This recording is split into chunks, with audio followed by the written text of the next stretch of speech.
All right, I guess I'm supposed to be sitting here. Welcome to Late Night with Lobo. Give it up.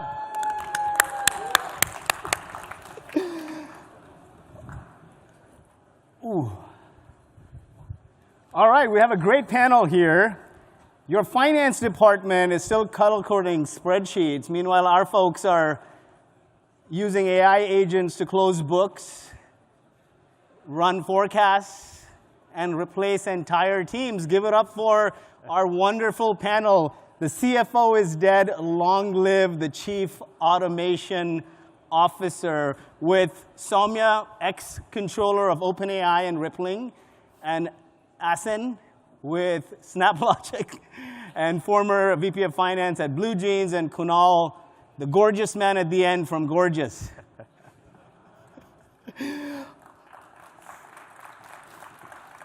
Come on, that's a little dull. Let's give it up for them.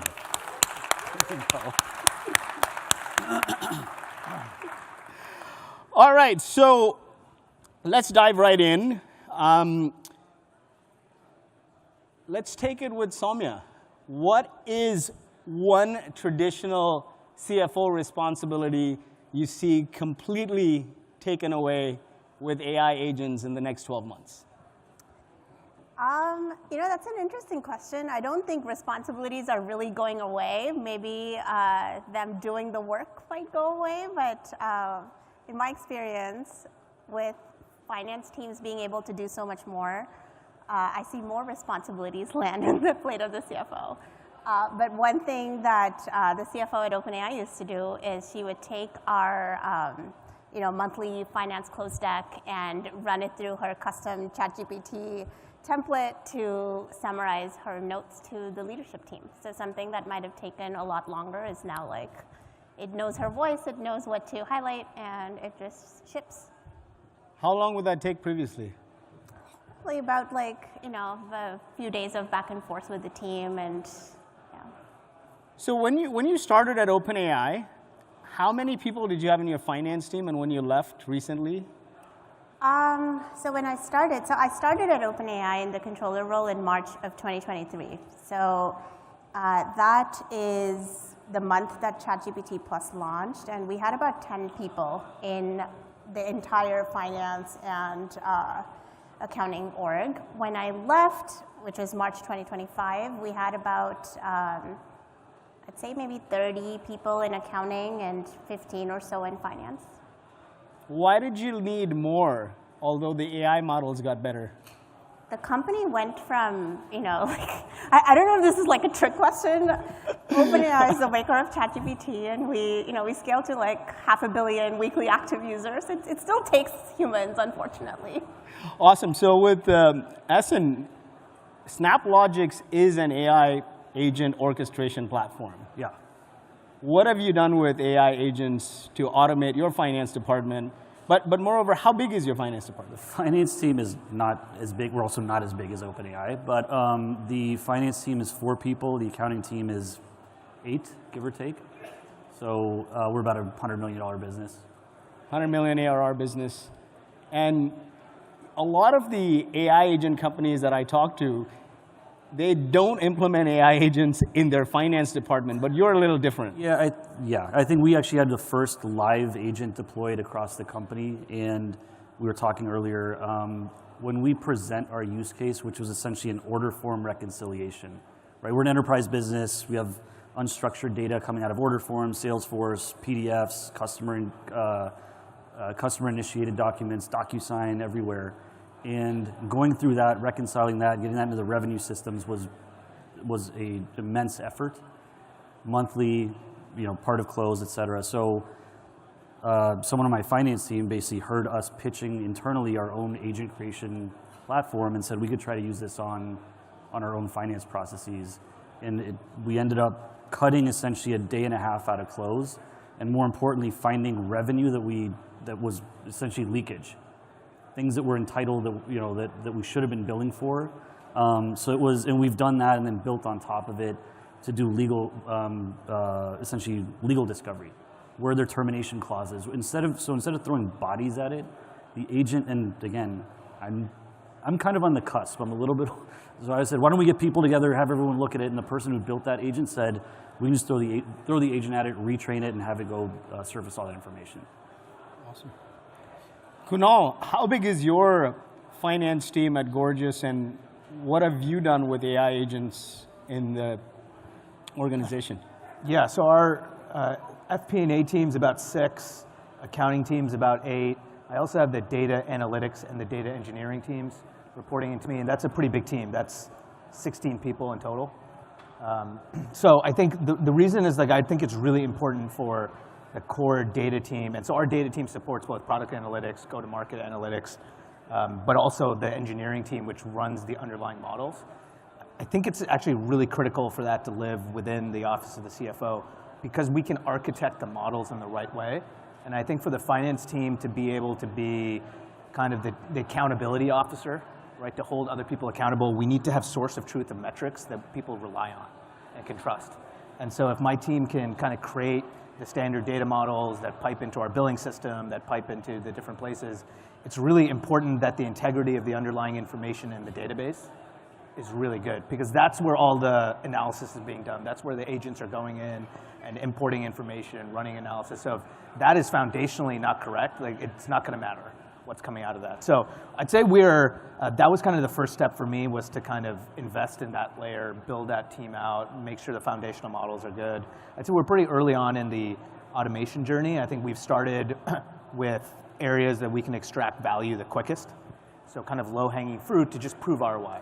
Things like kind of manual reconciliations on the accounting team, journal entries, stuff that can help time to close go down, just eliminate a lot of the manual work.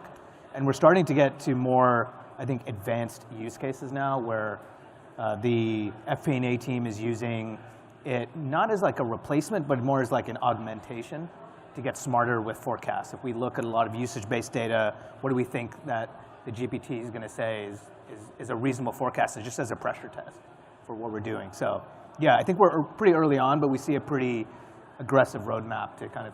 Could you walk us through one use case maybe in your team, sort of end-to-end, that's adding a lot of value?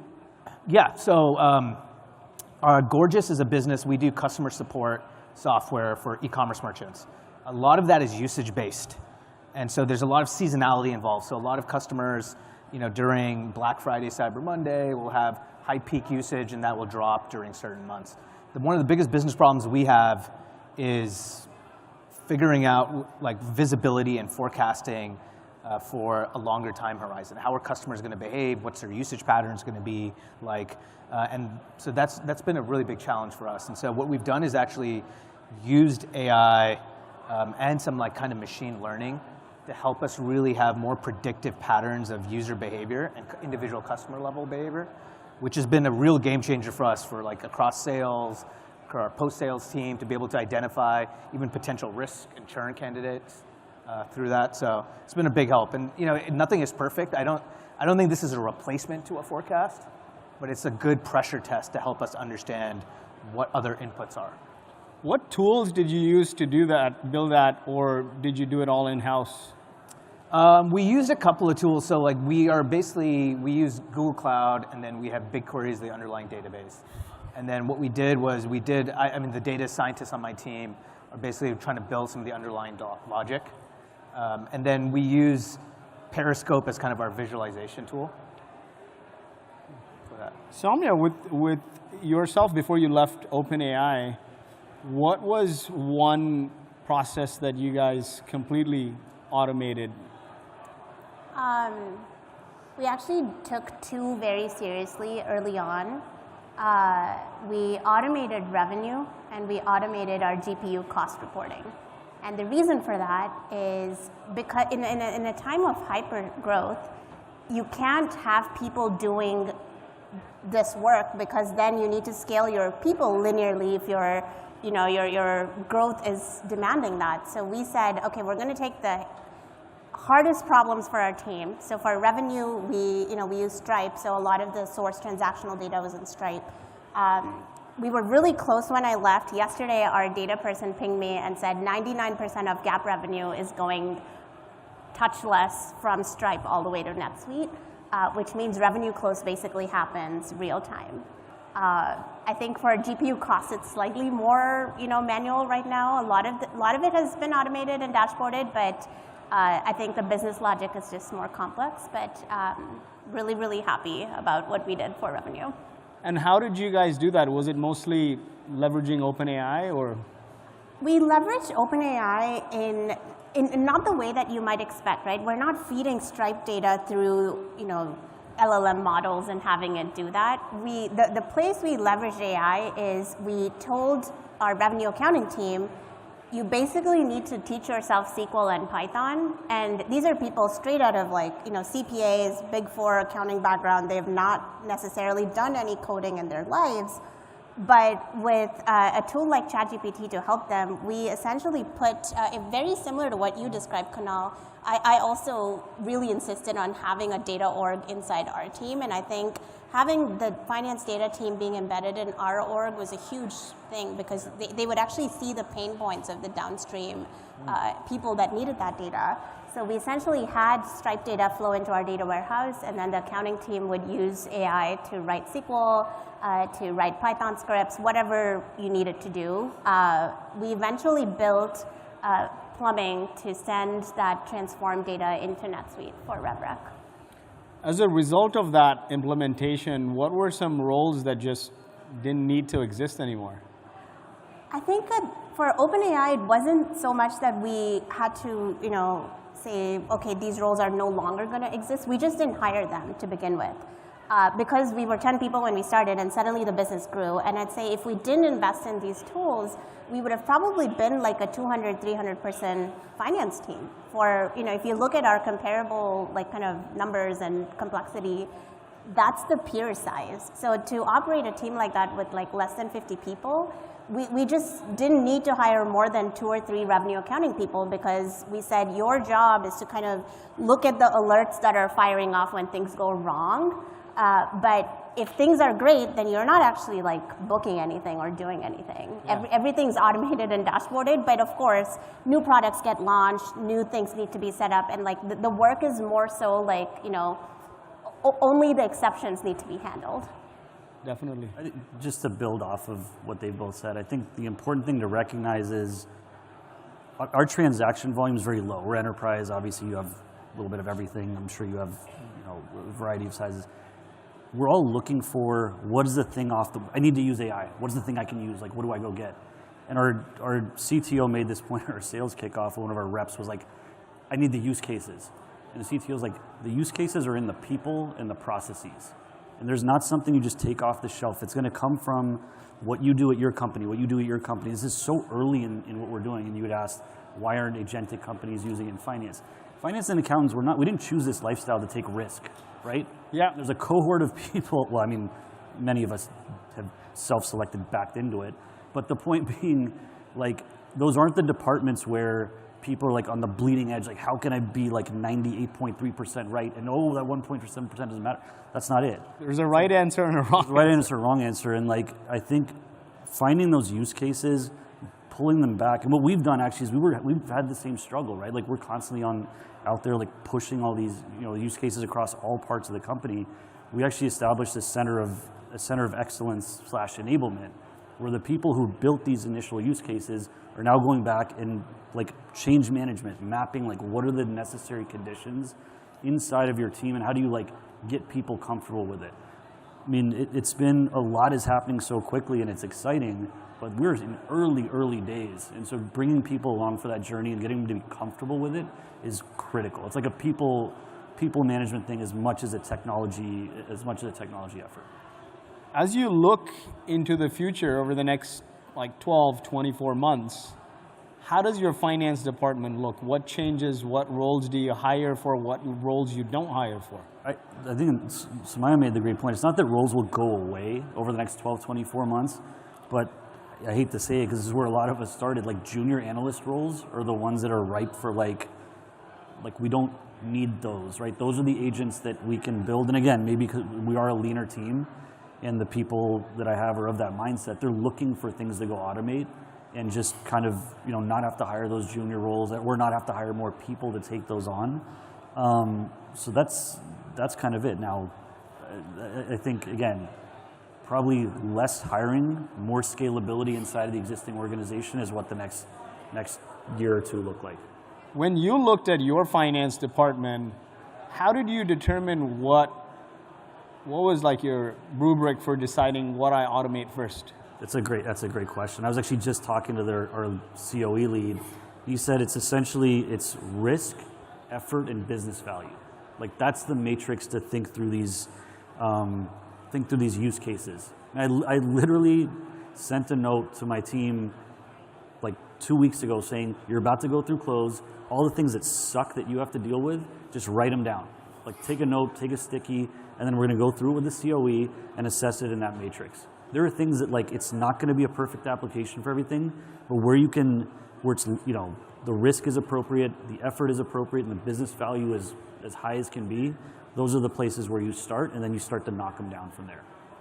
Kunal, as you look into the future, how does your team change? Because you've got like these 3 teams working with you, right? The data, accounting, finance.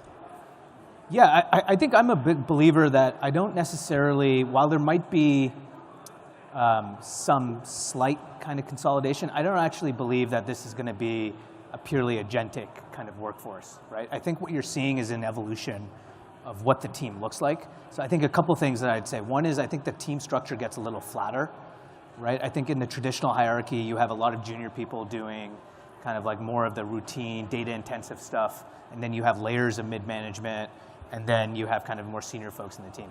I think now that model changes a little bit where, you know, a lot of those ground level tasks don't need to be done by humans, or not all the way done.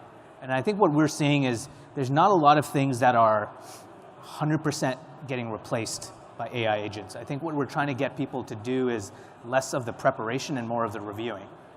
So I think what I see is what I want to do is hire more people who are going to really push the boundaries of what it means to be kind of a world-class finance team. And to me, that's connecting, you know, finance with operations, helping to influence decisions, and doing the storytelling. Those are not things that I think are going to be replaced anytime soon by an agent.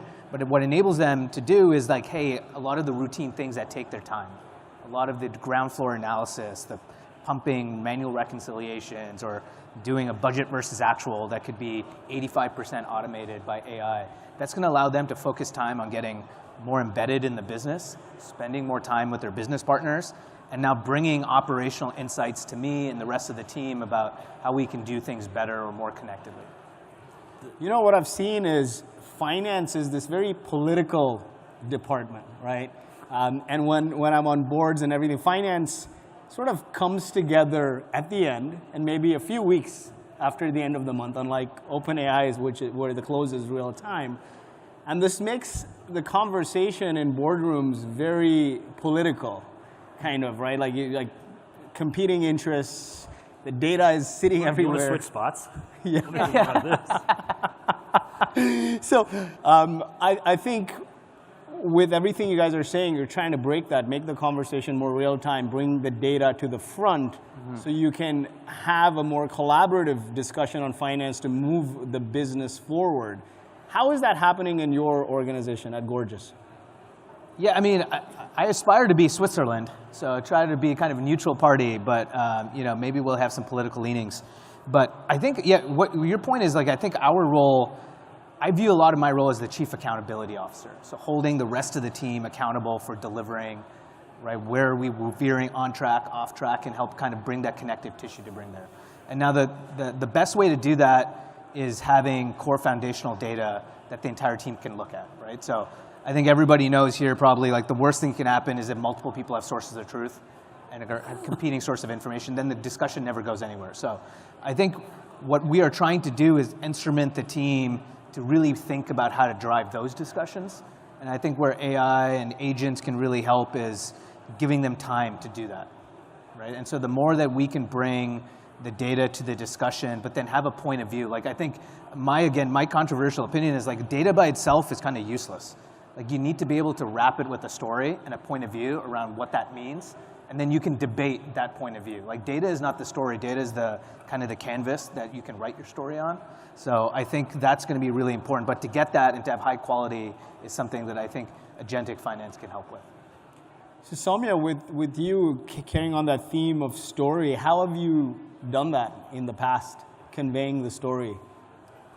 I think, so my role is more narrowly focused on getting numbers that make sense and that are right? I'll give you guys an example to make this more tangible. So when I started at OpenAI, our GPUs were melting. Like we just had a lot of demand for GPUs. Everybody had a lot of, they wanted to know what's happening. Are the deliveries on track? How much, what is our cost of revenue, which is primarily driven by GPU costs? And we couldn't answer any of these questions until 15 days after the end of the month because, like, I kid you not, that's how long it took to handle the accounting for all of this in spreadsheets. And I'm not exaggerating. So basically what happened is, there's you get this Microsoft Azure report with all your GPUs, and there's different subscriptions with different costs and usage data and like what it's being used for. And then every time somebody deploys an engine or starts something and it's being used, it's a line in some spreadsheet. Post ChatGPT, this file just exploded on us. It became like 9 million rows for a month. And it's not like a complex spreadsheet, but when you have that many rows, you realize you can't even open it in Excel or anything because it has a 1 million row maximum, right? And people had to do all sorts of shenanigans to split that big 9 million row file into multiple files, do different things, and stitch it back together. And invariably, somebody messed some date cutoff off, and the total doesn't agree. Now you have to go audit, oh my gosh, which one got messed up? And it was this whole just brutal exercise to just get GPU cost numbers, and to figure out how much is cost of revenue and how much is R&D. We couldn't tell you. And I think that storytelling makes sense, and you need to have the ability to put it in perspective. But in my opinion, a lot of teams are stuck because you can't build that story until you have the data, and sometimes this data comes from vendors and random forms that you can't neatly put into anything. And so in terms of the first big use case I tackled, it was actually this. Because what I realized is, by the time you tell people these numbers, if it's the 15 business days after the end of the month, it's the 20th of the next month, nobody cares. Yeah. They're like, oh, cool, so we did that last month. They kind of shrug it off, and they're like telling a ship you should have turned back there. Yeah, it does not matter. And people just stop caring about the results if you give it to them late, was my big kind of eye-opening moment. And so we did a lot of work. We didn't have engineering help because the engineers are like, don't talk to me, we're trying to keep the site alive. Yeah. And so we turned to ChatGPT, we took our big spreadsheet, turned out you could describe what you're doing in Excel to ChatGPT, and it spit out a Python script. And Python is really fast, as you know, at running CSV processing. Yep. And what would take us, basically 10, 15 days was done in 10 seconds. It was a slap in our face for the team because it's what do you mean it got it done? This would have taken us so long. But the story naturally followed once you got your data right, because now we could publish a dashboard real time to say, this is what the deliveries are as of today, and this is where it's going. These engines are cost of revenue, these engines are R&D. And we realized we were becoming not just the storytellers after the fact, but really I love chief accountability officer, but that's really what was happening, right? We could tell our engineering teams, this is what's happening real time. If you're a vendor or if you're not getting what you want, go hold those people accountable. And I think tightening your process is, I personally, the first thing you got to do, because everything you do after that stems from that. It's the time and process compression that allows, it used to be accounting would close the books and FP&A would be waiting, and you'd forklift over the financials and FP&A would go do the close packs and all of that. But to your point, now it's those linkages are tighter and tighter, and the business wants that information, should have that information sooner and sooner. So it's all the time compression that's made possible that allows you to steer the business or course correct or double down where things are working. And that's where accounting and finance finally are starting to blur, right? And that's where, I think that's a great example. What is one thing you guys did to streamline that storytelling, that process, the data? That's, not GPUs for us, but AWS costs, right? Our biggest costs are people and cloud. like stand up if that's the case for you, right? So for us, it was the same thing. You get this 70-page PDF from Amazon. Excuse me. You get some, some other dashboards, et cetera. But it was like, how do you make sense of it? What is production? What's not production? What's for this product? What's for that? So running that process through an optimization is another example that, I'd love to say we're done with, but we're in the middle of doing that as well. Soumya, tactically now, I mean, can we use OpenAI? Like, can everyone use OpenAI the way you described it? Yes, you don't need anything more than access to chatgpt.com. I think you can get a lot of what I'm describing done even with a free account. Obviously, the higher tiers of subscription give you deep research and some of these like more advanced features. But I honestly think the big open secret for finance teams is that tools like ChatGPT and Gemini and Claude make code accessible to everybody, and you don't need to be a programmer to be able to do that, to accelerate your own work. And the barrier to entry is really low, right? Anybody can just start talking to these tools. I think the challenge comes because you kind of need to see someone doing it, in my opinion. I demoed this to my own team at an offsite. Until then, everybody said, ChatGPT is so cool, but it doesn't help my job. And this was people in OpenAI's own finance team feeling that way. When you said demo this, was it that GPU? I basically took our GPU process, manual process, and I real-time wrote this Python script and ran it. And the team offsite was like 10 people. It was very low-key.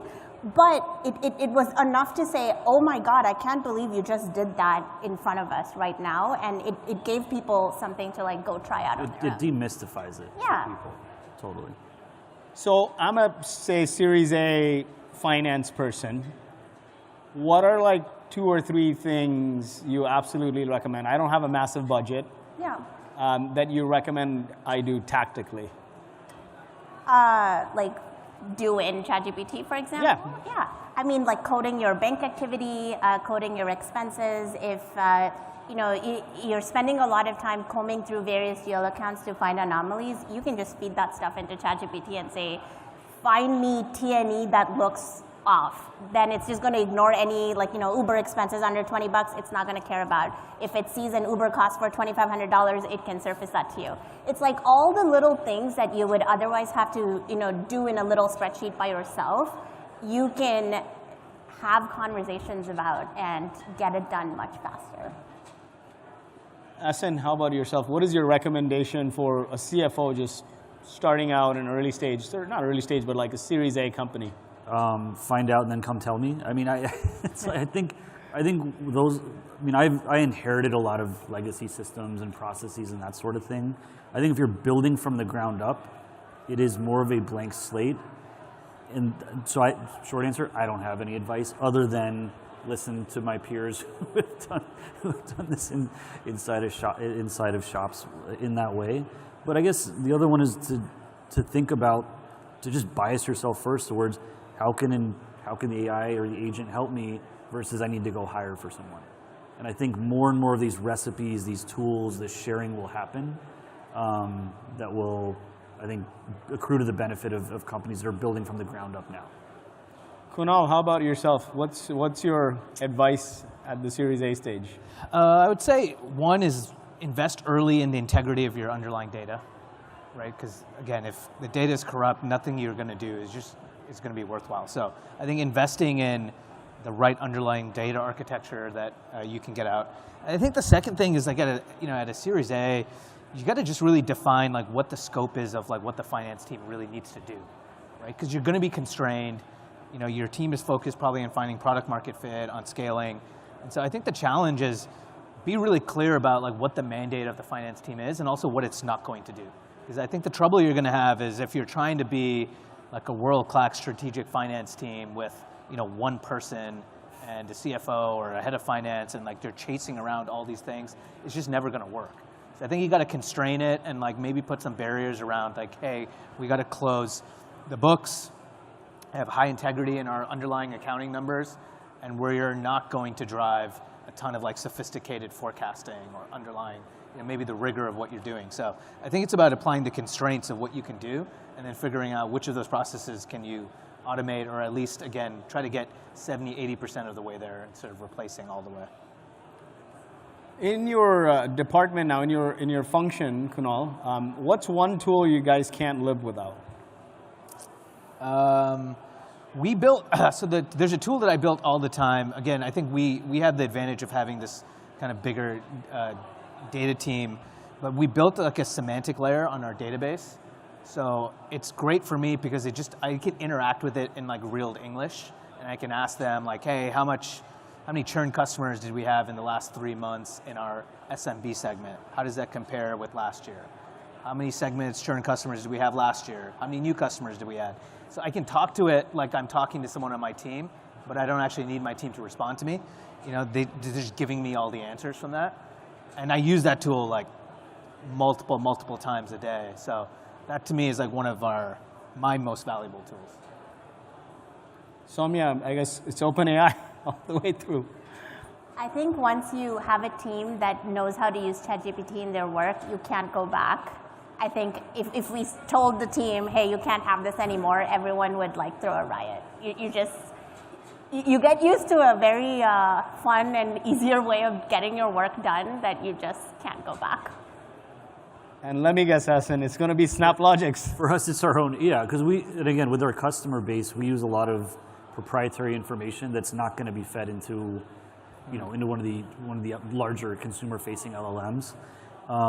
So we started using it for ourselves that way, and our customers are obviously very sensitive to that too. And those are like your own small language models that you create on top. Yeah, they're specialized models, and again, they're standing them up for pharma, for manufacturing, but actually even within companies that are big enough are going to have their own patterns, their own use cases. So regardless, that's our customers, but we're doing it the same way in terms of building agents for ourselves and building on top of them and evolving them is been critical for us. Awesome. I'd like to take some questions from the audience. The mic's right there, so whoever wants to, let's take like the next 10, 15 minutes to get any questions. Yeah, the mic's right there, so you can just walk up to the mic and we'll take some questions. Great, thank you. I'm curious, how can a company like mine use ChatGPT and input confidential data and keep it secure? ChatGPT has an enterprise subscription tier where you get your own cloud environment. At that point, it's not any different from trusting your data with any other cloud service provider. Don't do it on personal or free accounts. Any other, yeah, please. Great talk, guys. Do you have any examples of how you've enabled product go-to-market to move faster with automation? It's something I'm thinking about a lot, like how do we not hire a deal desk, but rather automate that? I mean, any examples or perspectives on like outside of finance actually like driving growth velocity more efficiently or anything like that? Customer 360. I mean, like you're stitched to the data point and clean data, like stitching together all that information, a cube that people can go interact with, ask questions. Like that's the biggest one, and that's it's product usage, it's finance, it's accounting, it's everything in there. We have our own visualization service, but a lot of it ends up in Looker. That's just because we use that, but yeah. There's two things. One is we built like our own internal like churn risk score. So for the go-to-market teams, customer success teams to kind of identify which customers we think are the highest risk of churn. That's been somewhat helpful for them to kind of go and attack those customers. The other thing we did is kind of look at inbound leads to be able to score inbound leads based on like market data, being able to like enrich those inbound leads with more information, decision makers, past history. It's just given the reps a little bit more information to deal with and like how to kind of route things a little bit better. So, the more information you can arm them with, the better. Hey, Lloyd. Hi, guys. Thanks for being here. A quick question. So I'm a founder of a company called Vasool.ai. We automate collections and accounts receivable. So my question is, as a CFO, other than security and compliance, what other risks or things that scare you in terms of automating your businesses? Thanks. maybe we're part of the same, like risk and compliance and data information leakage are the ones that I worry about. Otherwise, like have at it. It's my fault. Yeah, I think from, I think that's right. I mean, the biggest risk is just data, customer data leaking and doing those things. I think the other part is that's scary, and like we sell AI agents to our merchants, and I think it's a similar risk that I feel is the risk of like automation. You're taking a certain set of logic, and now you're taking that as like the truth, and there's not edge cases. And so if something, especially as something that's touching the customer, you have to be overly sensitive about. And so things like automation, like collections, AR, those are like really actually helpful things and manual things to go after, right? But now what can be a trigger point though is like maybe there's a customer that you've arranged a relationship with of like, hey, we know you're paying us at 60 days instead of 30 days. And somehow that logic gets lost and you're reaching out for collections. That's like now a damage to a human relationship.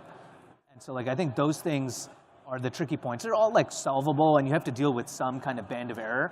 But I think that customer-facing relationship, making sure that's high integrity, that's really important. Hey guys, thank you for everything you're saying.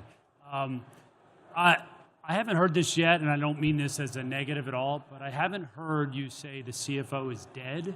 Yeah. And so I want to understand that a little more, because to me, a CFO runs strategy and thinks forward for the company and uses those things to decide decision-making. So can you explain a little more why that's the title? Well, that was just... It was to get you here. That was just to get this audience. you got to be a little Conor McGregor to draw an audience. That's what I did. But I think it would be fair to say that the CFO is not dead; it's evolving. The legacy CFO, the legacy CFO has changed. I think among this group, and if you extended it out, what we're responsible for is shifted. And where we get involved is shifting a lot faster than it has over the course of my career. So, yeah. Any other questions? I think Ray has a question. All right, let's give it up for this panel.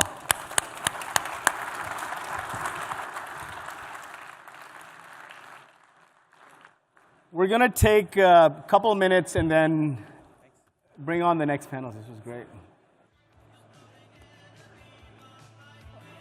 Okay.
And I know both of you guys. All right. Could we get some of the audience back? Awesome. It's a little loud. All right, excited for this second panel here, and we're going to be talking about how to turn finance from cost killers into growth dealers. We have a great panel here with Brian from Demandbase, Rodrigo recently left Poshmark and joined Joby in Aviation as CFO, Seema with A16Z. I've been a long-standing fan of Seema. She has this wonderful finance pyramid, and if you haven't seen it, just Google search A16Z Seema finance pyramid, and it will give you this sort of this pyramid where you can see where you start automating your entire finance stack, starting with like transactional stuff all the way to strategic. And then Ron, I guess the youngest AI person in finance I've met, at least, recently raised 8-point-something million from General Catalyst to automate and streamline finance. So thank you all for joining us. Give our panel a huge round of applause, please.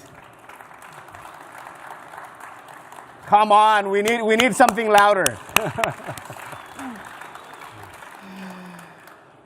So to kickstart, I want to start with Rodrigo, since he recently left Poshmark and joined Joby, and he's coming in from another AI CFO event.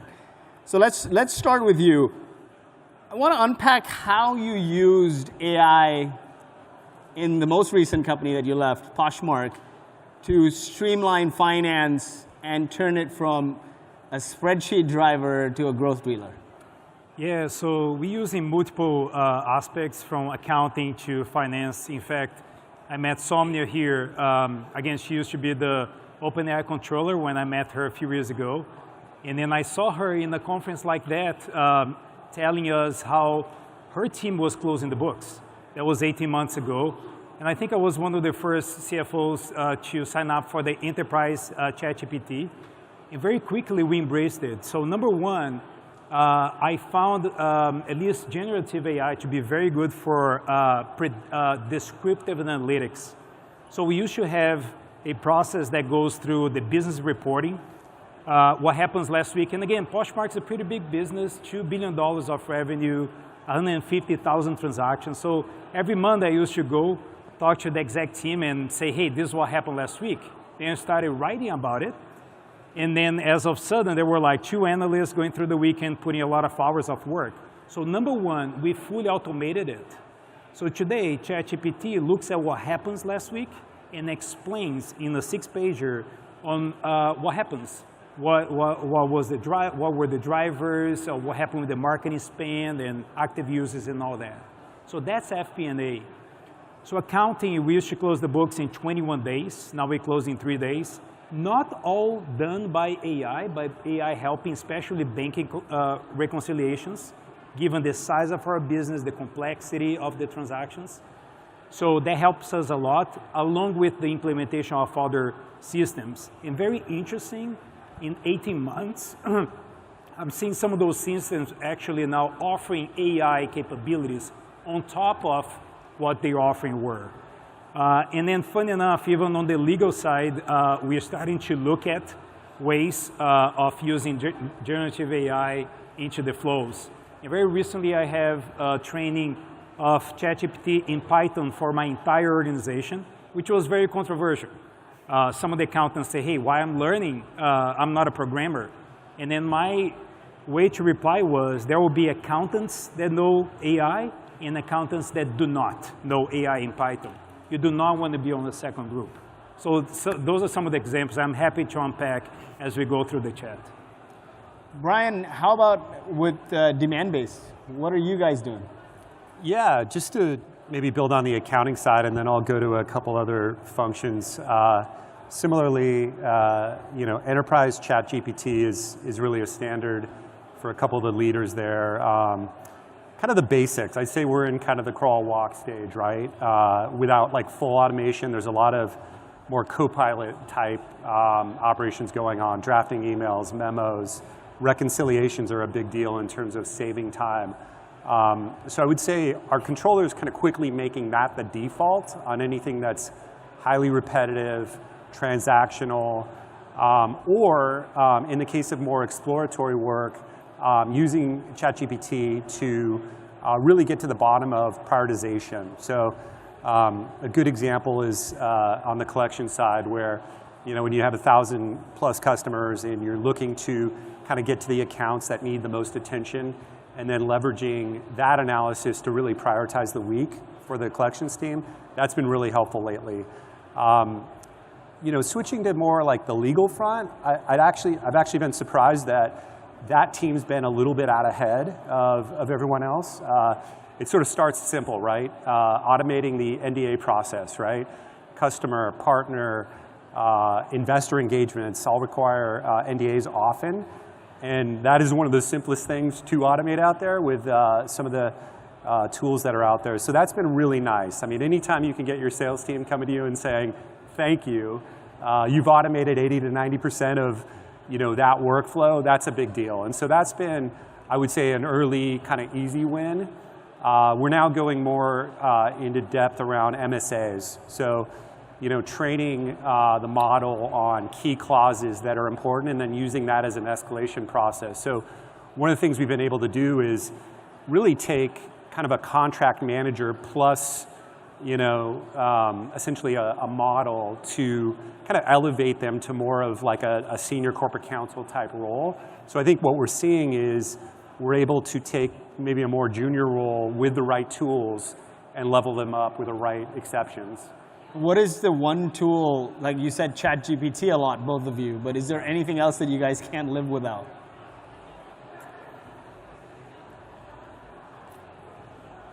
This is for everyone or just for these guys? Yeah. Just for Brian. Yes. Yeah, so I'll mention a couple tools that we leverage. And what I would say is there are some great native AI tools that we're evaluating right now. So I don't want to necessarily mention all those, but we can talk a little bit about the exploratory nature of what we're doing. Right now on the, what I'd call more AI feature front, there's tools like Ironclad and Flowcast, Numeric, even Zip, that we're leveraging some of the kind of native AI workflows within. Awesome. Yeah. Seema, you have this, I gave you huge praise on the pyramid. Could you talk a little bit about that and what you're seeing out there at different parts of the finance pyramid and where AI comes in and is doing the job very successfully? Yeah, no, so just to refresh folks, or if you haven't seen it, I created a pyramid a few years ago, which essentially said, to Lloyd's point earlier, at the bottom there's the most transactional tasks that the CFO's office has to do, which is capturing literally transaction data, whether it's coming from bank accounts or PDFs. And then sort of as you move up, it's like, okay, we've got the transactions, let's reconcile them, let's run our analysis, and then do sort of the reporting and more strategic work on top of it. But the reason it's a pyramid is because the bottom level traditionally has taken the most amount of time, to the point around the 21-day close. Mm-hmm. A lot of time is spent on that manual work, which nobody enjoys doing, and most people on the CFO's team are overqualified, frankly, to be sitting and inputting data from PDFs. And so AI actually, when I wrote that piece, pre this latest wave of LLMs in the last year or two, but it actually applies quite well because that sort of transactional data can now be ingested in a much more efficient way. Things like the close period can be brought down as a result. And so where we're probably seeing the most tools, they are addressing that bottom part, which is around data retrieval, more so than it is reasoning. And that's where I think LLMs are really best suited today. And I think they're getting better to go up this pyramid. But that's, like I said, extracting invoice data, contract data, putting this all in one place. We've seen a lot of software that's creating journal entries as a result, helping do audit checklists. And then the reconciliation is another thing that can be flagged and move the accounting professional on your team from being a doer to more of a reviewer. So we can say, okay, these are the two numbers that are getting pulled up between Salesforce and what we've, the invoice that went out and what's actually come in the bank account. What's, here's where the discrepancy is. And then, and Ron can talk more about this, but I think as we're going up, you can, with that core set of data, you can actually make more strategic decisions as a team. And I think we'll see more software sort of at the top of the pyramid, but I'm excited, and I think hopefully all of you guys are excited that your team is spending less time over, each day on the bottom of the pyramid. Ron, tell us what Sapien is. You guys raised a lot of money, dropped out of Ivy League schools, computer engineering programs to build this AI agent that runs your finance department, apparently. So tell us what it is, what are some use cases you're seeing, and what success you're seeing out there. Totally. Yeah. First of all, thank you, everybody. I think the biggest thing that we saw to kind of start working on this was that all the tools in the world of FP&A and BI and strategic finance were one of two types. They were either incredibly cookie cutter and they expected every business to use the exact same thing, or they were very vertical specific and broke whenever you tried to kind of go outside of that vertical specific mold. We kind of saw that AI would have leverage in the most primary way of giving you a system that actually understands your company. If you want to do forecasting, if you want to do analysis, if you want to generate commentary, the only way that's possible is if the AI actually knows how your business functions, if you're a subscription software versus usage-based software, or if you're a manufacturing company versus a restaurant, there's no way the same software could possibly serve all those businesses. So that's kind of the first starting point. And then from there, we wanted to see, could you build a system that could sit on top of ERPs, data warehouses, CRMs, other systems that have financial and operational data, and pull them all together, and then let you automate analyses on top. And that's where we've kind of seen three other main areas for AI being useful, one of which is just pace of iteration here. Processes that companies used to do monthly or even quarterly when it comes to looking at variance analysis and drilling down, looking at attribution analyses, looking at cohort analyses, can now be done weekly or daily or live with the commentary on what actually matters. And so now that you're doing them more consistently, the other two sides that we've seen with companies is, one is, can you drill deeper? The most common thing we hear from CFOs that we work with is, I know that this part of the business is down, this part is up, but I have no idea why. I don't have the bandwidth to go and check why. I don't have the ability to go have my team go look into why. But if you have an AI that understands all the calculations that went into it, it can also tell you, hey, you're up in these areas, and here's all the drivers and the chain that leads to that happening. Now, the last part, and this is the part that we're most excited about, is, I think you actually mentioned this earlier, but AI as a prioritization layer, right? If you have this AI that understands your business, it's automating a lot of your post-close financial analyses. It's letting you drill a level deeper. Now you have, frankly, a lot of data that you don't necessarily know what to do with. And so a lot of the companies we work with, we consider data-rich analysis poor. And this is where prioritization lets you say, hey, my AI knows these 1,000 numbers about my business right now, but what are the 3 or 4 that actually matter? What's the narrative that needs to be built around them, and what decisions or actions can we take as a result? And so that's kind of the package that we've seen tied together, where you can automate processes, but get more into what is actually the proactive analysis that can be done before people even are asking the questions that they want to be asking. All this done in natural language and specified to each business that we're working with. Fantastic.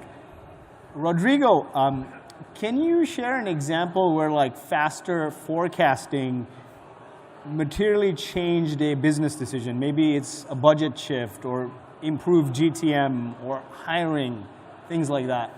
Yeah, interesting enough, what I'm finding, and again, you asked the question about which tool we use, mostly ChatGPT for pure AI, and then we have a lot of homegrown on top of it, like a lot of GPTs that we created. And I must say that for forecasting the business, I haven't found yet, at least the way that we use the tool, to be fairly either accurate or meaningful. So from predictive analytics, from forecasting the business, I have not. However, from a marketing resource allocation by channel, it's amazing. So there was a certain occurrence that we spend a lot of money, think about like $200 million a year in marketing. And then we're looking at how can I link the investment to the return in terms of users. And then we use the tool just to dissect, hey, help us understand the correlation. When I'm buying TV on tier 1, tier 2, and tier 3, how does that manifest in terms of active users after that? So the tool was interesting because running the analysis and asking those questions, feeding the data, what we realized is the marketing team was investing a lot looking at impressions. So essentially they say, well, tier 3 TV is cheaper, so I can get more impressions for my money, but not necessarily would those impressions turn into active users, because active users can do a purchase. That's kind of how, that's the top of the funnel, the way that we found. So not necessarily for the forecasting, but look at things that way, we started finding R2 correlation, like statistics, looking at what happens after I make this investment down to the funnel in terms of converting the active users. And that dramatically changed on how we look at the channel allocation for a big dough of money. And then today we improved the return on investment for their marketing investments for the company. Awesome. Brian, how about yourself in your organization? Yeah, I would say, kind of back to Seema's point about like the foundational layer and kind of what you can do at that like base transactional layer to kind of level it up a bit.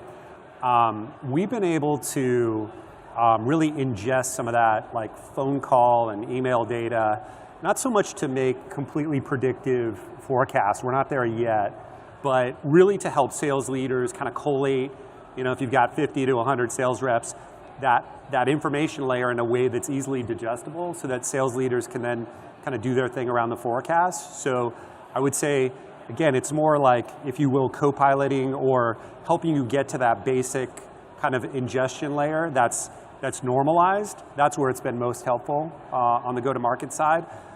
I'd say the other thing that has been interesting is more around customer telemetry.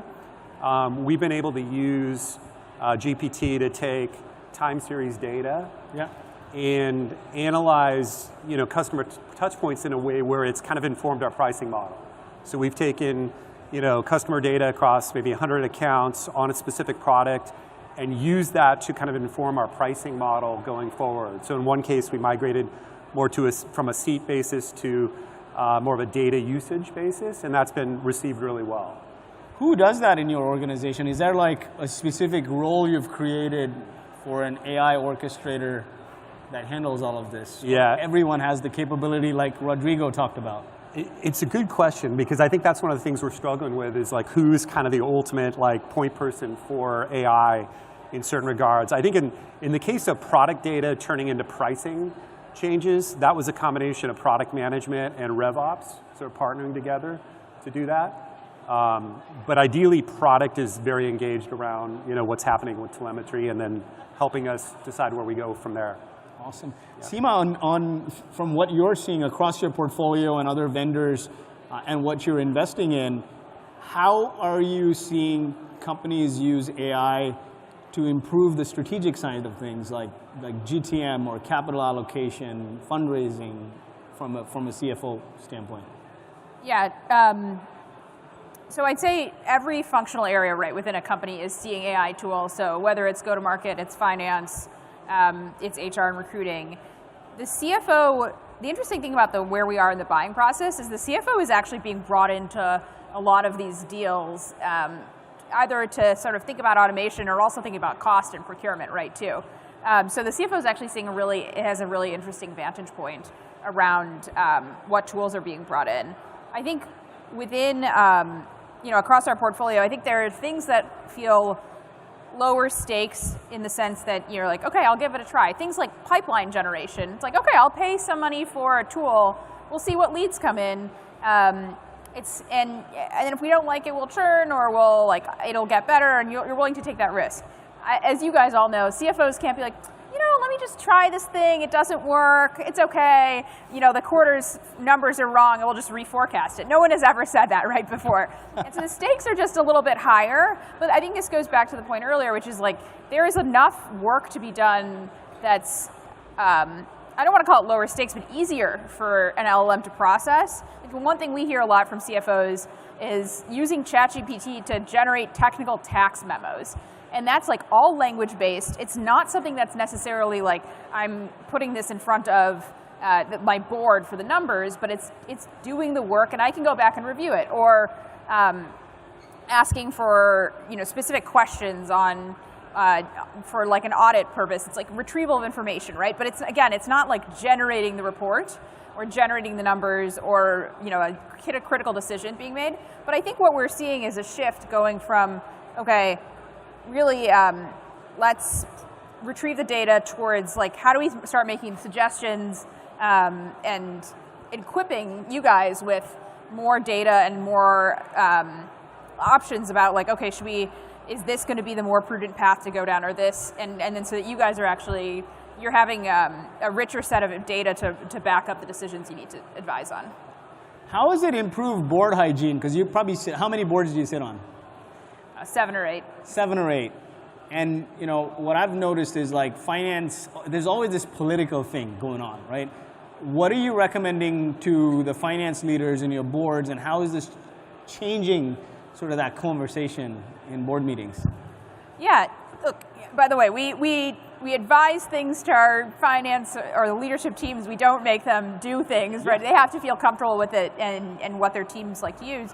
But we have seen, I've even seen in the like 15 years I've been investing, the amount of time the team has to take creating a board deck, and then the richness of the board deck has really changed, especially as as a startup or and a growth stage company invests more into their finance team and progresses. But part of this is equipped by tools. Like if you can, you don't need a team doing 21 days of close. They can be doing other things, and you can get extra cuts of the same data. There's like automated presentation software updating, things like AI can generate a lot of the commentary that comes off of, again, you have to review it, but I think a lot of that stuff can be better. I've seen with one of my own companies, there was, when we did the Series A, we weren't really sure what was going on with churn in the background. We hired a VP of finance at that time, and this is actually pre-AI, but now could be done with AI, had set up a set of macros to actually go through and pull all the data out of Excel and figure out, okay, here's how we segment the churn by customer segment. And it was huge. So I think just like the board packs, I've just generally seen a much deeper set of operational data. And I think a lot of that is going to even get better as AI tools proliferate. Ron, what are you seeing from a sort of, how do you drive the GTM, the strategic side of the business with finance? Yeah, I think what Seema said is actually very relevant. A big part of it is that teams are fundamentally bandwidth constrained, and there's only so many analyses that companies can go into, right? There's a limit. If something takes 10 hours, there's only so many analysts that can be dedicated to it. But if you can use an AI system to get that down to 5 minutes, 10 minutes, run a bunch of them in parallel, now you're getting the data back and you're analyzing it, it shifts the role of the analyst a lot as well. So I think that's kind of the starting point that we're seeing. I think then it depends on the types of companies we work with. So we work with companies that are more like industrials in the manufacturing vein. We work with companies that are more like multi-unit retail. We work with companies that are software. And I think each one ends up seeing different things that matter. If you're a big manufacturing business, the most important thing is just understanding gross margin analysis. And this is something that you can usually only do on a monthly basis of how are certain customers and products and these sorts of things performing. But to the point we mentioned earlier about increased visibility, right? If you're seeing that on a daily basis, these companies can actually move how many people they're staffing at different factory lines. They can move how much they're mixing certain products and certain customers. And so that's definitely like, not necessarily on the GTM side, but more on the operational side. And that's a lot of what we think about, is that right now FP&A and BI and operational decision making are kind of considered 3 separate functions within companies. And so a lot of times early on when I'd be pitching this software to CFOs, they'd be like, this isn't really FP&A. And oftentimes my response would be, it's what FP&A probably should be. If you're making the analysis just to put it in a board deck versus to get to the decision, it's not going to be as valuable. I think for software companies, you've seen a lot of understanding customer cohorts being a huge one. And oftentimes it's as simple as there's 1,000 ways you could slice them. You're picking cohorts by the start date, the day they first signed up. Maybe there's a better way to segment your cohorts. Maybe there's a better way for AI to try 100 different clusterings of what all your cohorts might look like, model each one of those out, and now your forecast is 5% more accurate than it was before. And that's a pretty big driver, because frankly, all these forecasts I've seen companies use is 3% year-over-year growth, and they pick some hyperparameters and they hope it works out. So we definitely see a lot there in terms of where you could do one thing, you can now do 100 or 1,000, and the role of the team is now, I don't have to go do the manual work, I can just think about which one of these options is the best, and that usually ends up being much faster, much more effective to drive decision making. Fantastic. Give us one use case of how a finance person can sign up for Sapient tomorrow. And I didn't want it to be a pitch for you, but at least you can. I appreciate it. You can give us a use case that is very popular across your customer base. Yeah, I think the cohort analysis one is huge. Companies plugging into wherever their customer data lives, whether it's a Snowflake or a Salesforce or those sorts of things, just pulling that information in. It's a big one for software. I think the other one that we've seen a lot with is variance analysis, plugging into NetSuite or whatever ERP system people are on, and just really doing that budget versus actuals quickly, and not just giving you, hey, you overspent in these areas, but what are actually all the drivers, going down 3 or 4 levels to understand those. Those have been 2 very big use cases for us. I'd say the other big thing that I'm not even touching on is just the ability to do ad hoc analysis. I think this is the big part with AI, is that you don't have to structure out everything you're going to do. And so a lot of our customers just plug into NetSuite, plug into Salesforce, plug into Snowflake, and basically have a semantic layer on top of these systems, but they can actually ask financially oriented questions of like, hey, what would happen if we spent $1 million more on marketing for this segment? And it can actually go and reason, figure out, pulling in the relevant data that actually helps answer that question and give you back something that an analyst might take 4, 6, 8 hours to do. It can get it back to you within under 10 minutes. And so I think that ad hoc side is really one of the big things we've seen, particularly with software businesses. A lot of the financials aren't the most complex, right? It's relative. There's usually only a couple of key revenue streams. There's a lot of systems around those. But then it's all right, how do we then take all the things that are outside our consistent cadence and add those in? I think that's where we've seen a lot of power with AI as well. Fantastic. Rodrigo, without AI, what's one thing you would have done probably differently and cost you a lot in the last year or 2? So without AI? Yeah. Yeah. It's interesting because we have more decouple from things and using AI. But I'm going to say it's almost like coming back to the organization that I needed to do some of the analysis that we do, again, on the descriptive, telling the exec team on what happened. I must say what's interesting is I never had to lay off anyone. However, we had some churn in the organization. And when I look back, I haven't backfilled any one of those roles. So the way that I think about is, have I not had AI, I would probably have backfilled almost like a pretty sizable part of the team. We used to be public, we got taken private, and with that a lot of people left the company. But we essentially, now we are faster, we are more accurate, and then we work with almost like half of the size of my FP&A organization. So in summary, I'm going to say, to undo what we have done, I would have to hire a lot of folks that left the company that I decided not to backfill. How about yourself, Brian? Yeah, I would build on that. Some similarities. I've been thinking a lot about the Shopify CEO memo a few weeks ago, maybe a month or so ago. Many of you have probably read that, and it's kind of really stuck with me a bit, which is, he said a number of things in the memo, but one of the things that's really kind of lived with me is justifying the non-use of AI around any incremental resourcing decisions. And I think that's really been a rallying cry for many leaders, where it's really kind of a gift to CFOs, because it forces you to take a point of view on AI, right, in different functional areas.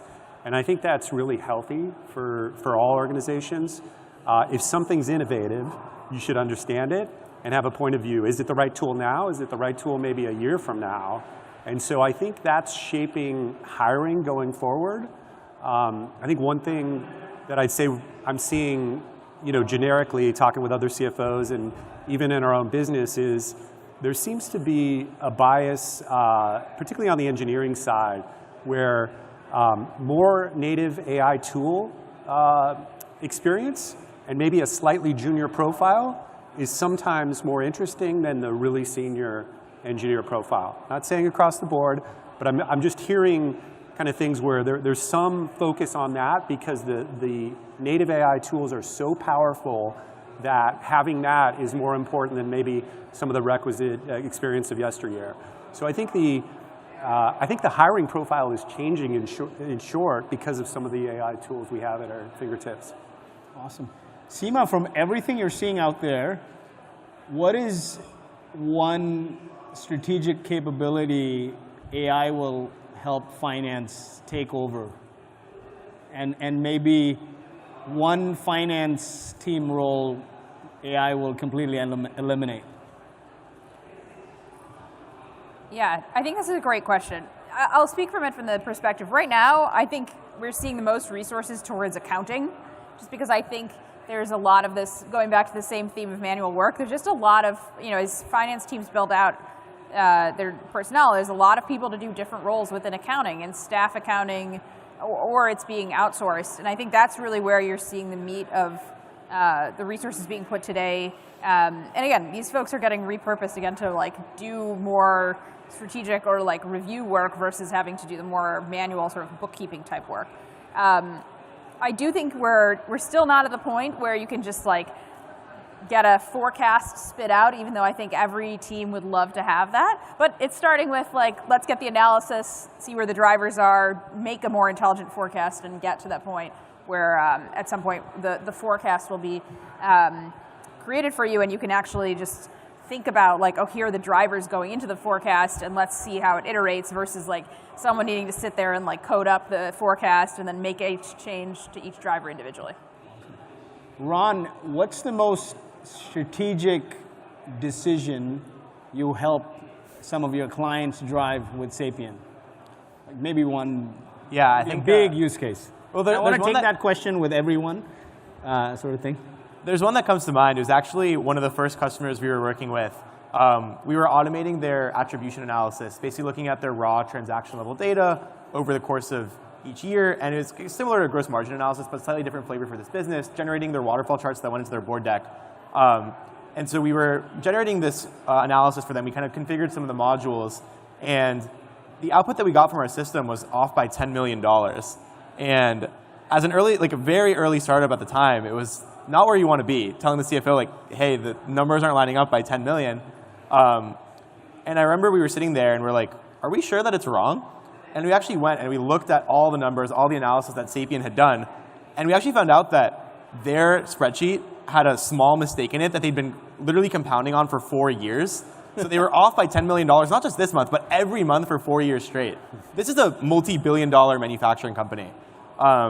And so I called their CFO that morning. It was the day of their board meeting, actually, and I was like, hey, you might want to take a look at this. And we were still in our pilot, so he kind of wasn't fully taking me seriously.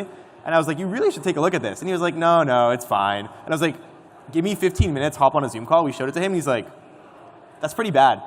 And it was even more interesting because immediately after they found this mistake, they thought that a product was making $9 million when it was actually losing $2 million. They immediately reallocated their funding from producing that product to a different one, and their margin increased by several $100,000 in that quarter alone.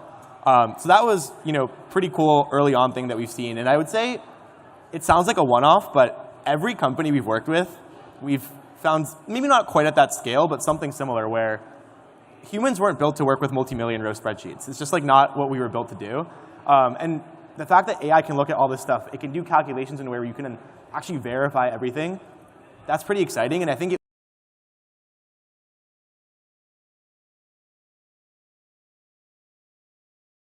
leads to better decision making downstream, but it's that early part that I think is particularly exciting. Rodrigo, the same question with you is, what's the most strategic thing AI helped you drive? Maybe it's too early for Joby, but. Yeah, again, the two things I already mentioned about the marketing capital allocation. Again, $200 million is not a small change. But the other one was interesting is we kind of recently we made a pretty big fee change for the company. So imagine that the company is almost 15 years old. We have a take rate or a commission based from the sellers that was essentially the same and unchanged, and then we decided to experiment with that. We use AI quite a lot to see the types of configurations and the potential outcome from that, and it drove a pretty big decision. So it turns out that wasn't the right decision. So we had to undo it, but the point being is we used it to look at multiple things. I think we made a call that was not probably the right call, but we are able to do an informed decision, and most importantly is to understand when things will go wrong, so we could potentially pull the plug. And because of the power of AI, so we look at many scenarios, we're able to undo the decision very quickly. So use to make a very strategic, massive decision, but also use it to find some control charts that say things are not going well, let's pull the plug. And we did. Awesome. Brian, yourself? Yeah, so for us at Demandbase, we sell into the office of the CMO and CRO largely. So from a product perspective, a lot of our energy is into, how do we make AI come alive for our customers using their first-party data and any third-party data we have. And one of the things that we recently launched is an AI pipeline summary for typically executives, where essentially it'll take their existing pipeline and then using intent data, technographic data, other predictive data, helps kind of give them a quick summary of, hey, here's what's not in pipeline, which might be interesting, and then sort of the trail around why that is. So that's been really well received. I think making it easy for customers to consume massive amounts of data is really part of our core value prop. So that's probably been the biggest thing for us as a business in terms of what we've been driving for customer outcomes. So after this question, we'll take audience questions. So please feel free to line up behind the mic, and we'll start taking audience questions. Seema, what are maybe 2 AI tools, and maybe they don't exist, maybe those startups don't exist, or maybe they do, that you're most excited about for finance? Sure. Obviously, Sapien is one of them. No, let me put in categories and then not pick out favorites, just to be fair. But I think, again, I'm going back to this accounting theme. There are 2 sides of this, I'd say, that are really interesting. One is actually on the accounting firm side. We've seen a lot of companies, a few companies are helping do the extraction, from, I guess, bank statements, PDFs, invoices, et cetera, create the journal entries, and then use that as a base for the work that an accounting firm would do working with the CFO's team.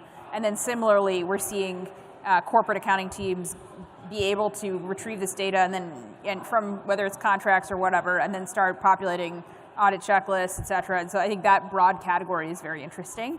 I think the other thing that's interesting too, I think this is to Ron's side, there is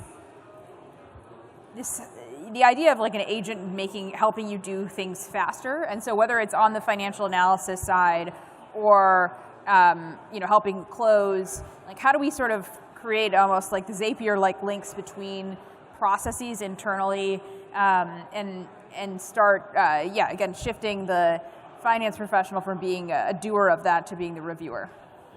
Rodrigo, how about yourself? Maybe something you use or something you're hoping should exist, somebody should make it. What are you most excited about? Yeah, again, I'll stick to my theme about we use a lot for the descriptive analytics, look at what happened yesterday.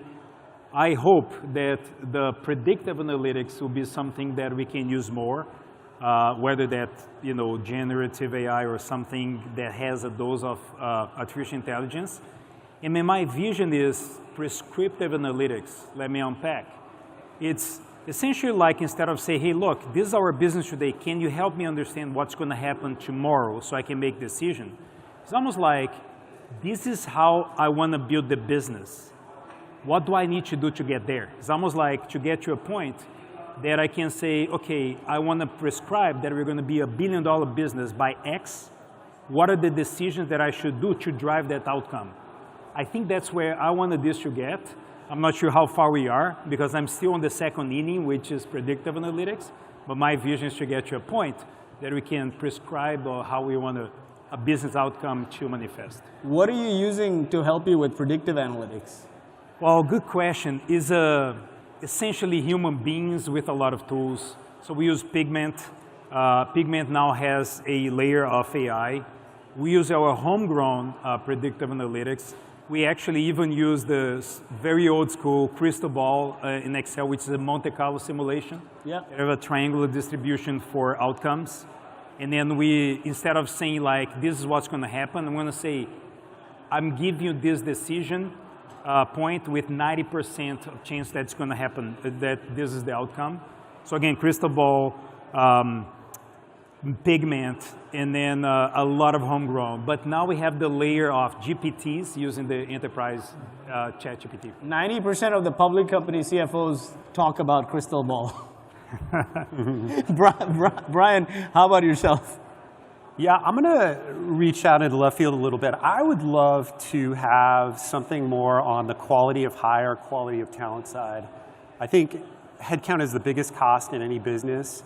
And I think oftentimes there's this kind of lag between hiring someone, understanding whether they've been onboarded effectively, and then what they're doing. And I'd love to bring together kind of the TA side of things with sort of, you know, engagement and quality of hire analysis in the first 6 months to really tell me, you know, where we're getting like lift in the org, both from a recruiting velocity and then an onboarding and productivity analysis. So I don't think that exists out there, but that would be really interesting to me. We are seeing a lot of recruiting tools on the way in the door, and we're starting to see folks who also do change the way that performance metrics are doing too. So I think that's coming to you soon. Good, good, love it. Could we take some audience questions?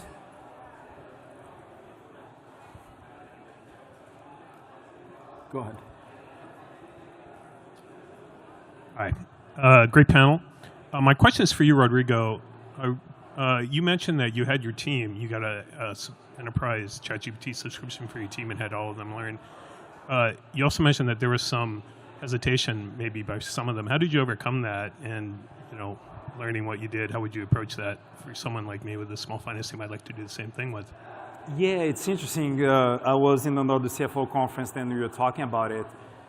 It's something, sir, that I have not cracked the code, but for example, it's an anomaly today that when I get the report for the usage of ChatGPT, I'm still the #1. And I have 150 licenses running in the company. What I've done is, again, I had a 3-day training for ChatGPT in Python for the entire organization. And then I started doing like, hey, this is, you know, employee of the month, you know, like try to reinforce the good behavior. But for some reason, there is some adoption, but not as fast as I understood. So a couple of thoughts. I think there is a lot of fear of the black box. I think especially finance professionals, we tend to be way more pragmatic and risk averse. Number two, and I'm starting to think about it, but people are, and especially the close-minded ones are saying, oh my God, I'm going to lose my job. This thing is doing what I'm supposed to do. And what I'm trying to drive in my organization is, this is a type of work that I don't want you to do because typically high complex, manually driven, that requires very little judgment, those are tasks that artificial intelligence should be doing. I do not understand yet, but what I'm going to try right now is, I don't know actually. This is, it's not getting the traction that I hope to get. And by the way, I do believe that especially accounting, I'm still like 18 months ago when I met Soumya in this you know, conference to today, I still haven't seen like a fully blown offering that I am like, oh, now I'll need fewer accountants, that I can have those accountants doing something else, like you're mentioning. Business analytics, more like some strategic, you know, value-added tasks. Reduce their deliverable time by 75%. Maybe they'll start using it. Any further questions? Hi, my question is to Seema. Thank you for everything. It made a lot of sense to me. But my question is, we are a SaaS AI automation platform, and as a CFO, we analyze a lot of matrices, you know, quarter by quarter. But because of the adoption of AI, have you seen new matrices coming into the business? When you look at your investments, when you look at your portfolio, have you started analyzing those investments on a new matrices, or have we redefined the same matrices or changed the benchmarks of those matrices because of the adoption of AI? So if I heard you correct, you're asking if there are like new metrics that are being created or used now to measure things? To measure the business performance and, yeah. For example, let's say we look at revenue per employee and all that. So now because of adoption of AI, the benchmark of that metric itself has gone up, and how much? When you look at your portfolio, I mean, that's where I'm trying to understand. Sure. No, great question. So I don't want right now. I don't want the metrics to be changing themselves. Although unfortunately, the funny thing is they have. I think we've seen the new versions of ARR continue to pop up. I'm sure you guys have come across this, where it's like, multiplying. We saw someone who had multiplied a single day's usage revenue by 365. Call that ARR. Anyways, but TLDR, the metrics themselves are should be standard, and I think we want, that's for good reason, right? So the company can look from quarter to quarter, and we as investors can help and all of that. That said, I think there are a few things that are popping up in terms of what the benchmark is in terms of what's changing, and then I think even the way a lot of these companies are pricing is starting to change, and so there are additional metrics being created versus, I would say, changes in the metrics we're used to looking at. To make that more concrete, a lot of the AI companies we're seeing are just growing much faster than ever before with far fewer people. So what does that mean in terms of metrics? Obviously, top line growth is a lot higher. It may be monthly contracts versus ARR, and so you don't want to call that ARR. You need to call that MRR. And a lot of times it'll be, there's some sort of fast-growing wedge, a voice agent, automation, et cetera. And then there's far fewer people. If you look at a lot of companies that have gotten, without naming names, I mean, we've seen companies that have gone to millions and millions of actual ARR with 8 to 10 people, which is unheard of before, because they are using a lot of AI tools, and there's so much demand and a lot of budget, whether experimental or real, at companies to try these tools. And then as a result, obviously, sales efficiency looks a lot better. At the end of the day, though, a lot of if you're selling an enterprise, the same enterprise metrics matter, and the benchmarks shift a bit, but everyone's trying to get to the same point, which is a viable business that'll stand on its own 2 feet, go to have an exit, and I think that general narrative arc is the same. Thank you for the panel.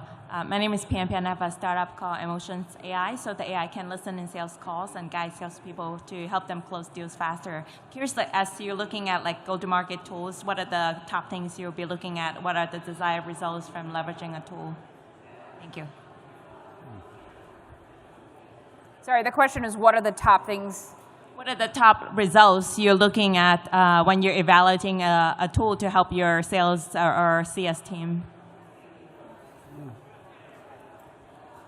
Yeah, I think, depending on whether it's sales or CS or maybe growth marketing, I think a lot of times with new tools, it's velocity, right? How it's changing from whatever the baseline is today. So that could be time to engage with new prospects. It could be time to close. I think that's something important.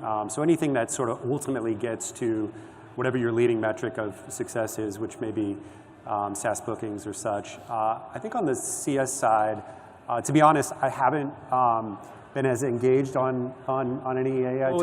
I'm going to say what we try to look at is twofold. One is a metric of efficiency and quality, so especially in customer service. So there are plenty of tools there, and I think that's an amazing use case. But when we were evaluating, we were looking at, would I need fewer human beings, but the outcome will be better quality? Can I have an NPS score higher? Can I have the time to respond faster? So again, it's a little bit like how much resource I'm putting in, and what's the output, time to respond, and what's the quality. Those are the 3 things that we look at. Again, that's customer service, but I'm going to say, even if we're looking at other tools, I'm going to look at efficiency, output, and then quality. Awesome. We'll take that as the last audience question. Yeah, please. 2-part really fast. If you could make one investment in your team to upskill, change their thinking, could you point me in the right direction? Then when you look to hire in finance, is there 1, 2, 3 attributes we should be looking for, maybe that are different than we used to look for? I mean, I'll be looking at ability to predict the future with decision making, the predictive analytics team, and then it's interesting. We were talking earlier today, like, can this person be malleable? Meaning, like, can I hire an athlete? Because we're going in a world that stiff thinking is not going to work. So flexible thinker and ability to look into the future. Those are the two things. Brian, and maybe some of you. Yeah, I would say intellectual curiosity, right? Especially with the new tools, you've got to be open-minded, and then great judgment. I think there are so many things you can empower the team to do, and if they have great judgment, they're going to be probably supported to make mistakes from time to time, but also like really get a lot done at the endpoints of the business. So those would be my two: intellectual curiosity and great judgment. Ron or Seema, would you like to add something? I think the interesting thing, that's shifted right in the finance team is the leadership has gone more towards strategic finance than accounting, and as a result, especially when we're looking at the early stage, the finance team is often hiring. There's like technical roles, they need to know their things, but then there's also a little bit more around the like all-rounded complement who can kind of help build out the function over time. And honestly, I think some of that ends up being like, yeah, you have a baseline level of knowledge, but it complements, the really technical accountant with somebody who can learn a lot of things very quickly and then is very, at the end of the day, this job is detail-oriented. Like, can they help or build out the systems to make sure that like the rest of the team has visibility into how it's doing? Yeah, it's interesting. I'm not a CFO, but I spend a lot of my time talking to CFOs, and I've been pretty consistently surprised that the hiring profile that the best CFOs look for is actually very similar to what early stage startups look for. I spend most of my time looking for engineers or salespeople, but I think it ends up being the same stuff. The manual work that most teams are doing isn't that valuable today, and so to Seema's point, you want to find people who are just going to be adaptable and be able to use the new tools really effectively. I think the thing that I've also heard from a lot of CFOs is just they want people who can any set of information and just give them some narrative around it, some understanding of what needs to be done next. And once you have those two skill sets, everything else can be learned. But I think those two are the ones that I tend to see CFOs see. They have to be a little bit more innate in the interview process as they're evaluating. Everything else can be learned on the job. Awesome. We'll take one last question. Yeah, please. Thank you. So I have a question regarding using AI for forecasting. There's a lot of conviction in terms of using AI for accounting. But then when we turn to AI for forecasting, usually there are large volume of data or there's a high complexity. So how do you make sure which AI tool actually is giving you the level of comfort in terms of accuracy, instead of just give you some kind of a prediction that will show something, but it's hard to validate? By the way, I have the same question as you do, so I'm here to learn, guys. I can speak a little bit to this. I think this is something that we think a lot about when building an AI system for CFOs, is that the answers don't actually matter. And what I mean by that is like the numbers obviously have to be right, but from your vantage point, the story around the numbers, understanding how we got to the number matters the most. And so I think when you're looking at AI tools, especially for forecasting, the most important thing is, do they have observability, right? Do they let you see all the assumptions and edit all the assumptions that went into that forecast? Do they do the assumptions in a human way? I think this is a big one. There's a lot of tools that try to do AI forecasting, and it's, let's train some neural network, big classifier to give you your numbers. You don't actually want that. You want the AI that can figure out what assumptions need to be made and then build a human-esque model, the same model that your team might build, but just do it faster and do it more effectively. And I think there's very few that are doing that. We're starting to do this a little bit, but it's also a very difficult challenge on the AI side. But I think that's the key thing that I would think about is, does it offer you observability, and does it do it in a human way as opposed to in a black box way? I think there's not a lot there right now, but I think there's going to be pretty soon. Yeah, I think very tactically what I'd say is when we look at software, we often talk to customers, we talk to you guys, and they will tactically say, we compared it against what we were doing internally and what was the level of accuracy. And I think the reality that like all these tools have to overcome is, yes, humans usually make mistakes, and the software is getting held to a higher standard. That's just like the reality of the psychology there. And so I think to everyone's point here, I don't think the forecasting tools are quite there yet, but I think this is all like, how are we equipping people to do the forecasting more easily? And also like, yeah, the audit and traceability is essentially, because you're selling into a customer that thinks that way, and they need to be able to trust what you're doing, not just the outcome. And so being able to see where it's coming from is really important. I'll also throw in really quick, I think benchmarking forecasting is really hard because a lot of times companies that we work with want our forecasts to line up with their forecasts, but their forecasts are bad. And so it ends up leading to a weird incentive structure here where, to your point, like people are benchmarking against some result. I think that's the other important thing is when you're evaluating a forecasting tool, are there more objective ways to evaluate it? Like, can you give it subsets of historical data and see how it would perform on future data that's hidden from it? There's those sorts of things that I think drive a lot of value because you don't actually necessarily want the forecasting tool to give you the same output that your team would. Because your team might be making systemic mistakes and you don't want the model that you're setting up to do the same exact thing. So I think that's particularly tricky with forecasting, but we also see it across the board with every type of analysis that CFO and finance teams want to be doing. And the last thing I'll add to that is if you're selling into this team, like I think if you have the ability to sort of show the advantage that you have and also guide the team in like here's how other teams are looking at it, or here's how you may change, that also helps in the sale. I think a big theme we're seeing is changing the way work is done. So instead of saying, okay, I'm offering you X software tool to replace Y software tool, it's like, oh, I'm offering you X software tool to replace Y hours doing bookkeeping, or I'm using X software tool to change the way you're doing forecasting. That's a really hard sell to CFOs. They've been doing things in a certain way, and it's largely been working. But I think there is more of a window now to actually have that collaborative conversation than there has been in the past. Brian, would you like to add something to that in terms of forecasting? Yeah, I just think there's value in multiple points of view on forecasting, whether it's a tool plus a leader. They might have slightly different methodologies, and so I'm a big trust but verify guy. And so I think the time series analysis around accuracy of the forecast is ultimately going to win the day and allow maybe both to kind of tune going forward. So I think it's helpful to at least have two modes of forecasting if you can afford that. Awesome. Give it up for this great panel.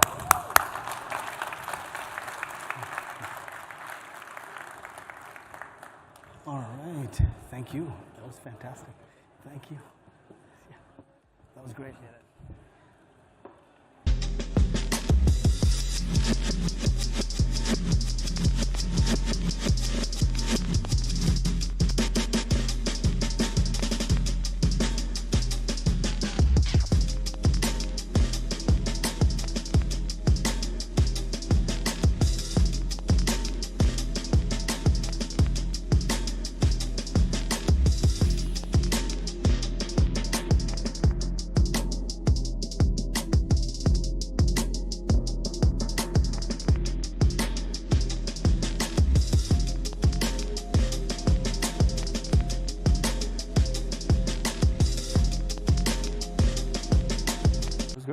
There's another death. We talked about death of CFO. We're going to talk about the death of Deloitte. Before I do that, is anyone here employed by Deloitte currently? Raise your hand if you work for Deloitte. Okay, no one works for Deloitte. That's great news. Let me start with some context. I have been an investor I'm a venture capital investor. I've been investing in B2B software companies for 11 years at Emergence. I wrote a piece last year called The Death of Deloitte about the rise of AI-enabled services. And it was the first time in my 11-year history of doing this job that I received a cease and desist letter. Our friends at Deloitte did not like the branding for this. They're apparently not fans of alliteration. I don't have anything out for Deloitte in particular, but I do think that the Big Four and professional services organizations more broadly are in danger of being disrupted by AI-enabled services. And so that's the spirit of today's conversation. So first, some context. So this is a bit on our firm. We've been investing in B2B software companies for 11 years. We actually backed Jason Lemkin's company, EchoSign, at the Series A. So we've known Jason for a long time. We've done a lot in G&A, obviously Bill.com, Intact, Ironclad. So we have a lot of perspective on this space. But what's interesting is all these companies have only been able to capture software budget. None of them have been able to capture labor budget. And the labor budget is much larger than the software budget. And so in some ways, this is the most exciting time to be investing in the entire software stack, but particularly in the G&A software stack, because there is so much labor spend that you can capture. So we think that LLMs can enable software to eat away at services. But it's a big question on where to start. There's a lot of potential areas to go into, but there's also a lot of potential pitfalls. So today I want to talk a bit about some of the areas that we think are exciting to eat away at the Big Four. There's $200 billion in revenue between the Big Four annually, and that's not just audit and tax. There's also a bunch of software consulting. I believe Accenture has 50,000 software developers just in-house, not counting out-house. So there's just a massive opportunity that has historically been off limits for software and software investors that we think is now investable. So like any good ex-consultant, I put together a 2x2 to help me understand where I think there's opportunity in terms of how AI-enabled services can be disrupted. You guys can't see the x-axis because it's below the chairs, so I'll read it to you. In general, I think you could think about services that are provided on two axes. The bottom axis is there's a bunch of services that are what I call help you do it services. So these are things like advisory, like M&A advisory, investment banking, that type of thing. You want help doing that service. Then there's a bunch of services that are do it for you. You don't want help, you want someone to do it for you. So this would be like auditing, certain types of software migrations, et cetera. So this is like one axis in which you can understand services. The other is repeatability. So there are certain services that are super repeatable, where over and over again it's the same thing, and there's certain that are fairly customizable, and every time it's bespoke. So when you think about where to build an AI-enabled software company, we think that the highly repeatable, do-it-for-you tasks are the most exciting. So there's a lot on this chart, and let me explain it in a little more detail. So this sort of breaks down all of the tasks being performed by the major professional services companies. You've got legal services, transaction services, financial accounting and auditing services, IT development support, and then of course strategy and management consulting. All the stuff that tends to be more advisory, bottom left, our perspective is that we think in the near term that's less likely to be disrupted by an AI-enabled services company, because people still buy services in that category for advice. And software today, AI today, is really good at doing analysis and providing you advice based upon that analysis, but it doesn't have the historical track record that you're paying for when you're hiring a consultant. On the top left, you've got the help you do it stuff that's repeatable, but we still think is unlikely to be disrupted in the near term because, again, people are buying not just the outcome, but they're also buying the advice they get along the way. On the right-hand side of the chart, you've got tasks where people just want you to do it for them. So they don't want your help, they just want to outsource it and get it done. Some of those are less repeatable. Financial due diligence, you could sort of argue where any of these go, but many of these we think tend to be a little bit more bespoke. Top right, you've got services that are do it for you and are generally fairly repeatable. So tasks like bookkeeping, financial reporting, we talked about in the last panel. There's a bunch in the IT development stack that we think is likely to be do it for you and highly repeatable. An example of one company that we've invested in that's in this category is called Mechanical Orchard. Mechanical Orchard is using AI to do cloud migration. So specifically, 75% of Fortune 500s are still running on mainframes. And those mainframes are aging, obviously. Deloitte, et cetera, have been trying to lift and shift those mainframes for a long time, but it's really expensive. It takes a long time when you're doing it by hand in a human way, and it's also unlikely to succeed. It's about a 50% success rate. This is a perfect use case for AI, because AI can analyze all of the COBOL code that's been written on these mainframes and can rewrite it in a cloud-native format and then host it in the cloud. So this is an example of a company in this cloud migration category that is disrupting a number of these legacy vendors. They're able to provide the service faster and at a higher success rate, we're trying not to charge anything less. But when you're thinking about an AI-enabled service, you either have to be some combination of cheaper than Deloitte, faster than Deloitte, or have a higher success rate than Deloitte. The most exciting startups are the ones that are doing it faster and with a higher success rate, but maintaining price, because they're also generally able to operate a higher gross margin because they don't have as many people doing the service. And that's actually what makes these things investable for venture capitalists. Right? Historically, we haven't been able to invest in services businesses because they don't scale linearly. Because services do scale linearly, meaning your costs scale linearly with your revenue, and your gross margins generally can't become the software gross margins 80% plus that we're used to. We think in an AI-enabled services world where you actually are able to productize the service, you can have an 80% gross margin. So imagine if Deloitte was charging $5 million for a cloud migration service and they made $500,000 on that over time. If you're able to do it much faster and at a higher gross margin, you could conceivably take home 3 of that $5 million as your gross margin because you have way fewer people performing the task. And all of a sudden, this becomes an extremely attractive business opportunity for VCs and beyond. So that category, cloud migration, obviously we've already made a bet in, but there's pen testing, there's maintaining apps, and basically anything in this category, we think there will be an AI-enabled services company built, and we think it's likely to be an attractive opportunity. So let's talk about the CFO stack, because you guys are all CFOs. When you think about the next-gen CFO stack, what's interesting is you can also bucket, these are all software companies that are doing FP&A, procurement, accounting, audit, compliance. We gave Sapien a shout out up here because Ron's here. But when you think about the tasks these are performing, these tasks tend to correlate with help me do it versus do it for me. And what's been really cool to see is that naturally these startups have generally gravitated more towards a SaaS model in the help me do it land. And on the do it for me land, a lot of these companies on the right tend to have more of a services bent or maybe a hybrid SaaS services angle, AI-enabled services angle.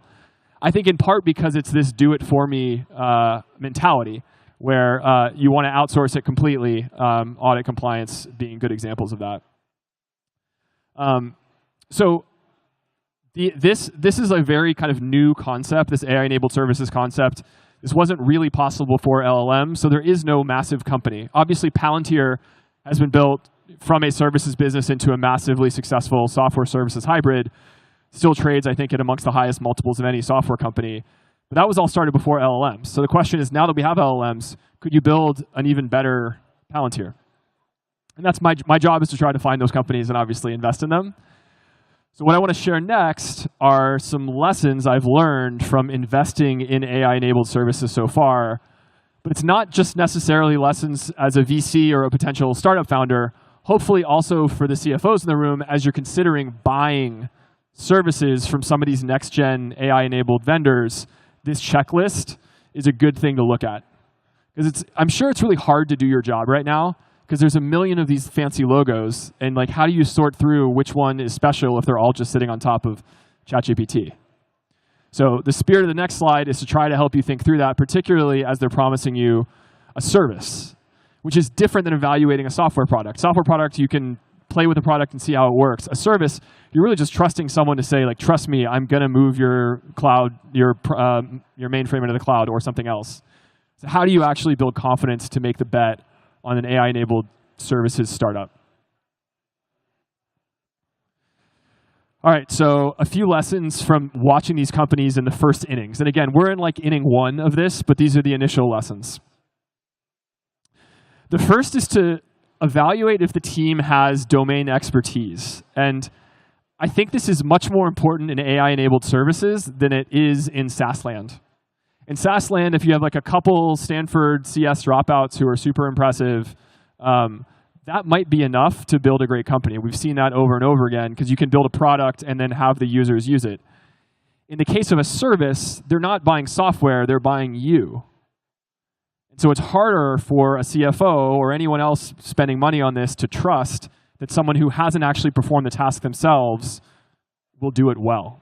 And so when you're evaluating these teams, if you're thinking about starting one of these businesses, domain expertise is much more important, I think, in AI-enabled services than it is in historical SaaS. It also unlocks, ideally, access to high-quality talent channels, because you are going to have to hire, certainly initially, doers of the job. Because generally speaking, when you launch the company, you don't have all of the AI fully fleshed out. So you start as kind of an AI historical services hybrid. And if you have someone with domain expertise, they can hire their ex-colleagues. So in the case of Mechanical Orchard, the founder of that company started something called Pivotal Labs. And if folks remember, I got some nods in the audience, Pivotal Labs became a very large tech consulting firm based here in the Valley. And so Rob, the CEO of this company, is very credible with CIOs because he's been selling to them for 30 years and has a bunch of people he's hired that can do the coding alongside the AI. So the domain expertise has been really helpful for this business. Okay, this second one is probably my favorite one. If you're building an AI-enabled service, product market fit looks different than if you're building a SaaS company. Historically, if you're building a SaaS company, the logic is if I'm growing super quickly and my customers are retaining, I have product market fit. There's demand for my thing, people continue to buy it, et cetera. In AI-enabled services, it's a different thing. Because if I come to you and say, hey, I'm going to sell you a cloud migration product, and it's going to be faster than the incumbent and maybe even cheaper than the incumbent, you can sell that all day long because you know there's demand for cloud migration services. And if you're willing to do it cheaper than the incumbent, it doesn't mean you have product market fit. It means you're able to sell, you're able to undercut another service provider. Product market fit for an AI-enabled services company is when the AI itself is able to perform the job, the service, at a high gross margin, and you're able to sell that and retain that, and it works. And I think a lot of what we're seeing in this early innings of AI-enabled services are companies that are selling really quickly and then discovering, oh no, I don't actually have enough AI here to really build an AI product service, so I'm actually just building a services company with sort of lipstick on the pig. And so I've got this graph here that kind of illustrates it. This is like the early days of software, of revenue growth in some of these businesses. And then what you see is often the best ones slow down after they get their first customers and stop getting new customers. So they have time to use this first cohort to develop the AI product. And then ideally, the AI product gets developed, they start going to market again, and they're able to sell with a delta between the revenue and the cost, and obviously much better gross margin. This blue line is historical services businesses, which is the linear concept I illustrated before. In the nirvana state of AI-enabled services, you get to this obviously disconnect between revenue and cost. Unfortunately, what's happening for a lot of these businesses right now is you kind of hear, and these lines continue up, and so you're not actually getting the gross margin that's promised in an AI-enabled service, because you're kind of drunk on revenue, and you're not actually building an AI product. So anyway, this one's sort of counterintuitive. You actually want to grow a little more slowly in inning 2 of these businesses so that you can productize off of the initial customers. Okay, number 3 is partner early, and this one's a little controversial. We talked about calling this is the death of Deloitte. But I actually think a lot of these AI-enabled services businesses do well to consider partnering with incumbent services providers at the beginning. And the reason that's the case is because you need to trade off of someone's credibility, particularly if you don't have tremendous domain expertise yourself. But if you're selling a service, you need someone who is trusted by the buyer to say yes. And so what I'm seeing is some of the most successful AI-enabled services startups are partnering with services incumbents early on to do some sort of rev share or maybe even equity share and grow their company. This is most successful with smaller incumbents, less the Deloittes and Accentures and what have you. But if you go down market and look at the smaller SIs, generally speaking, startups are having more luck partnering with the smaller SIs because the smaller SIs care more, whereas the Deloittes and Accentures of the world, it's not mission critical for them in the same sense. So consider partnering early if you're building one of these companies. Okay, outcomes-based pricing is a fun one. It applies both in AI-enabled SaaS and AI-enabled services.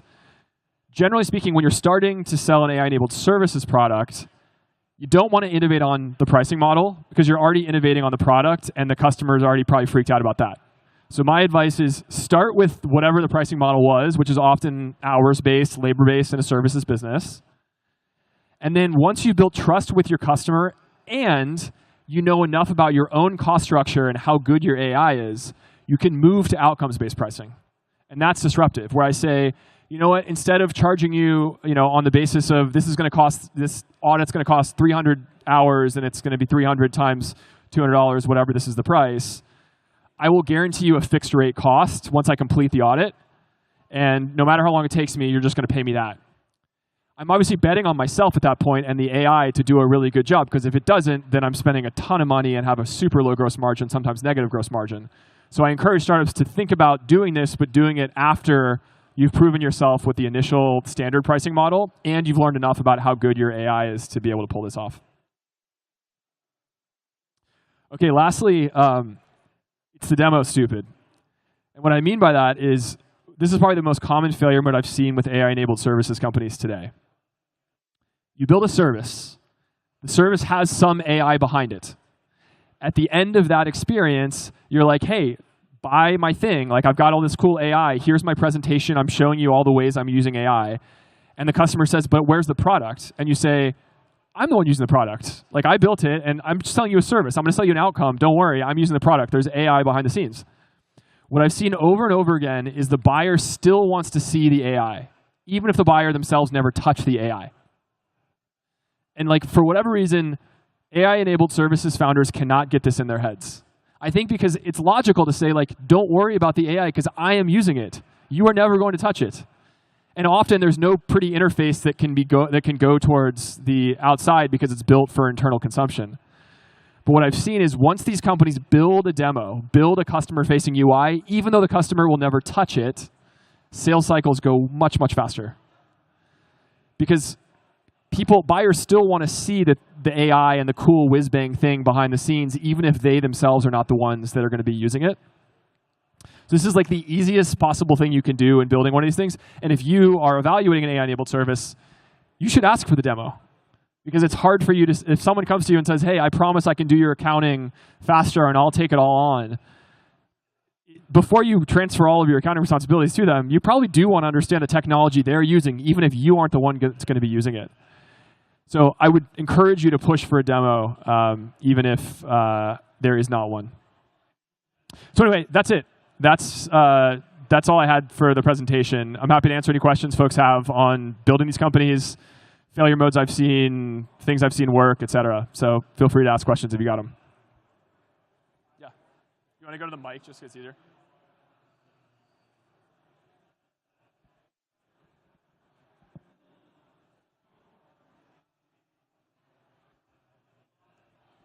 Hello, my name is Fernando Vitti. I'm the founder of NextForce. We're a group of companies, and one of them is a professional services line of the business. And I'm wondering, what are the companies that you have met that are doing good in replacing humans in these professional services environments? Can you list a few company names and what they do?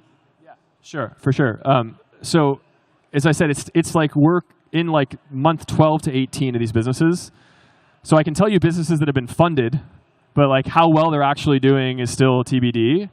And I think the other challenge with this is, back to this point, there are a number of companies that I think have grown really quickly, but we don't yet know how good the gross margin is, how good the product actually is. But obviously I mentioned Mechanical Orchard in the cloud migration, and I'm on the board of that one, so I have visibility. The AI does seem to be working, but I'm obviously biased. On the customer support side of things, there's companies like Crescendo is one that is doing fully outsourced support. So instead of buying, I'm on the board of a company called Assembled, which will do it's a help you do it AI support company.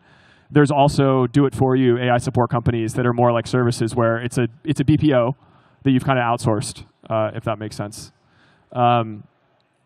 There's kind of a long stream, but like those are two that just come to my mind. Yeah, good. Hey, great session.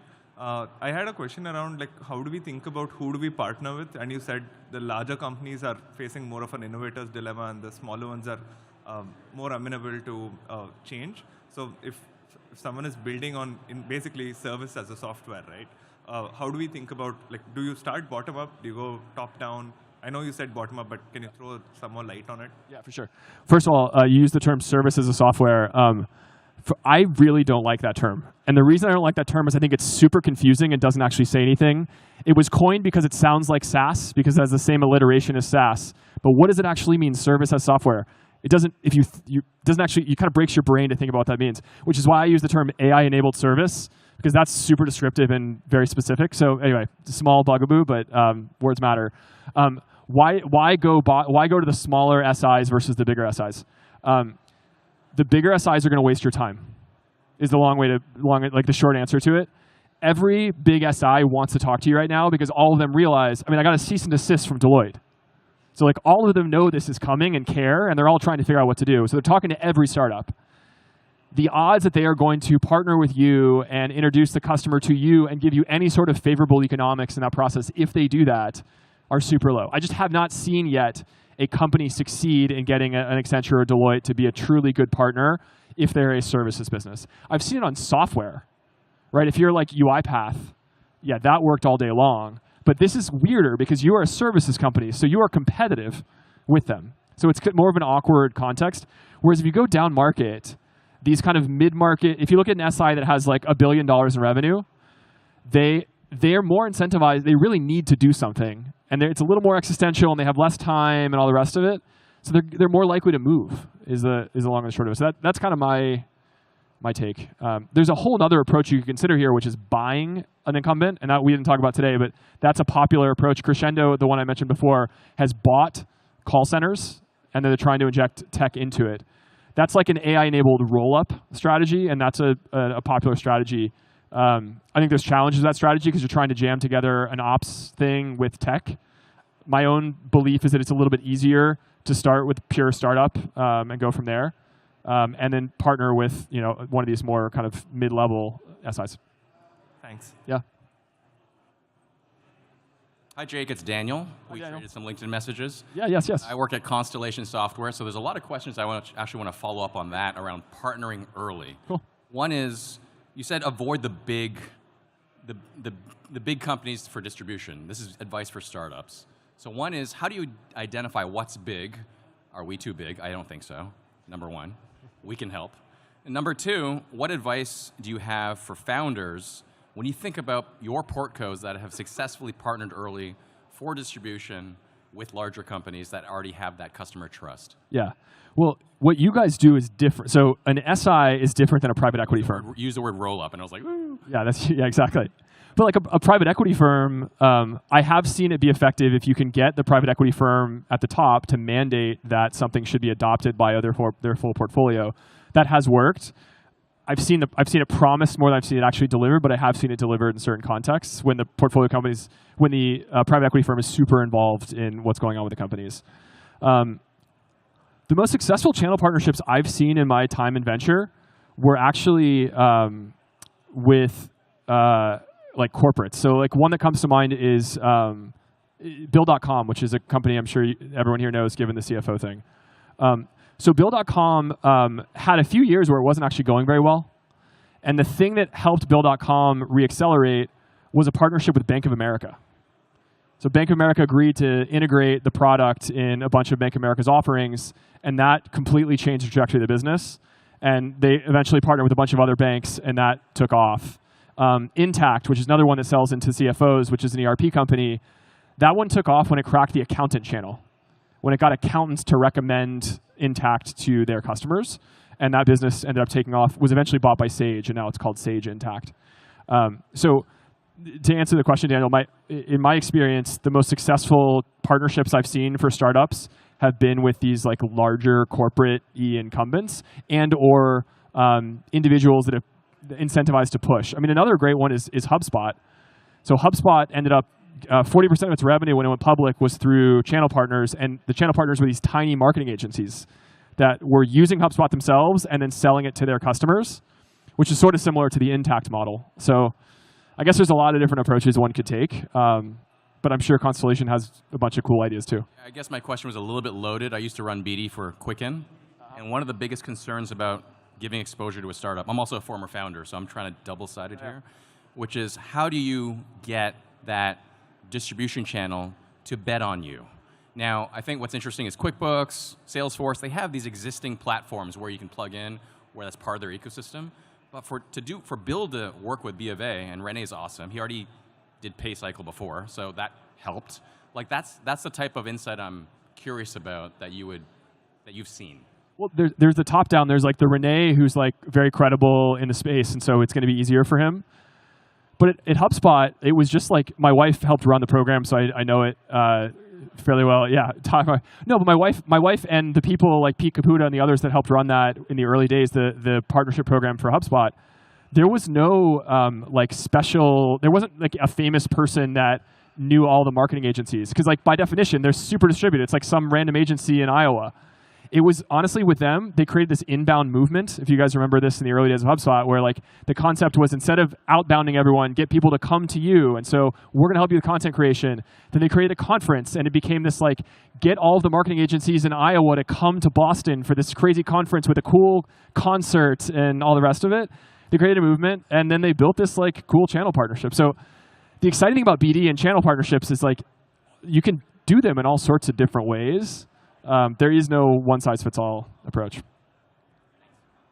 Any other questions? Yeah. I've got the negative countdown I see, so I'll stop soon. Thank you again. Andy, work at Entra, Ironclad adjacent. Great. Yeah, this chart is really interesting as you invest. You think about crossing the chasm with product market fit, and you think about pricing. What are some of the themes or KPIs that you're seeing where you transition from this service-based pricing model to a true SaaS pricing model? Is it just truly the gross profit margin being realized from the AI, or are there other things you're also seeing to kind of be on the cutting edge of that to make sure you're capturing all those gross profit dollars? Well, the gross margin thing is as much about cost as it is about revenue. The revenue side of things is also really important, which is how do you, I think one of the key things to think about transitioning from services to SaaS from a business model is what's recurring. Historically, services have not been recurring. So the question is, if you're selling a service, can you find a service you can sell that is recurring, or you can cross-sell a software product, which is actually what Palantir did. Palantir's brilliance was like, they'll come in with a forward deployed engineer and say, I will build you a custom BI for your specific situation, and they do it. And then like a year later, they're like, hey, do you want me to run this BI for you like on an ongoing basis? It's going to cost you X dollars per year. And then all of a sudden, they like land with these big consulting contracts, but they have this tail of software. Mechanical Orchard, the one I mentioned before that's moving mainframes in the cloud, we do the mainframe movement, and then we host it for you. And that just gives us recurring revenue. And so like I think some of the most successful businesses that do this find ways not just to get high gross margin from a lowering cost perspective, but they also figure out a recurring revenue model. Thank you very much. Yeah, you're welcome. And thank you all. And thank you to Lloyd, whoever, there's Lloyd. Thank you to Lloyd for organizing this whole thing. Let's give Lloyd a round of applause. Thank you. All right, I think there's a after party somewhere. There's drinks in the back room there, and I think Jason...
you.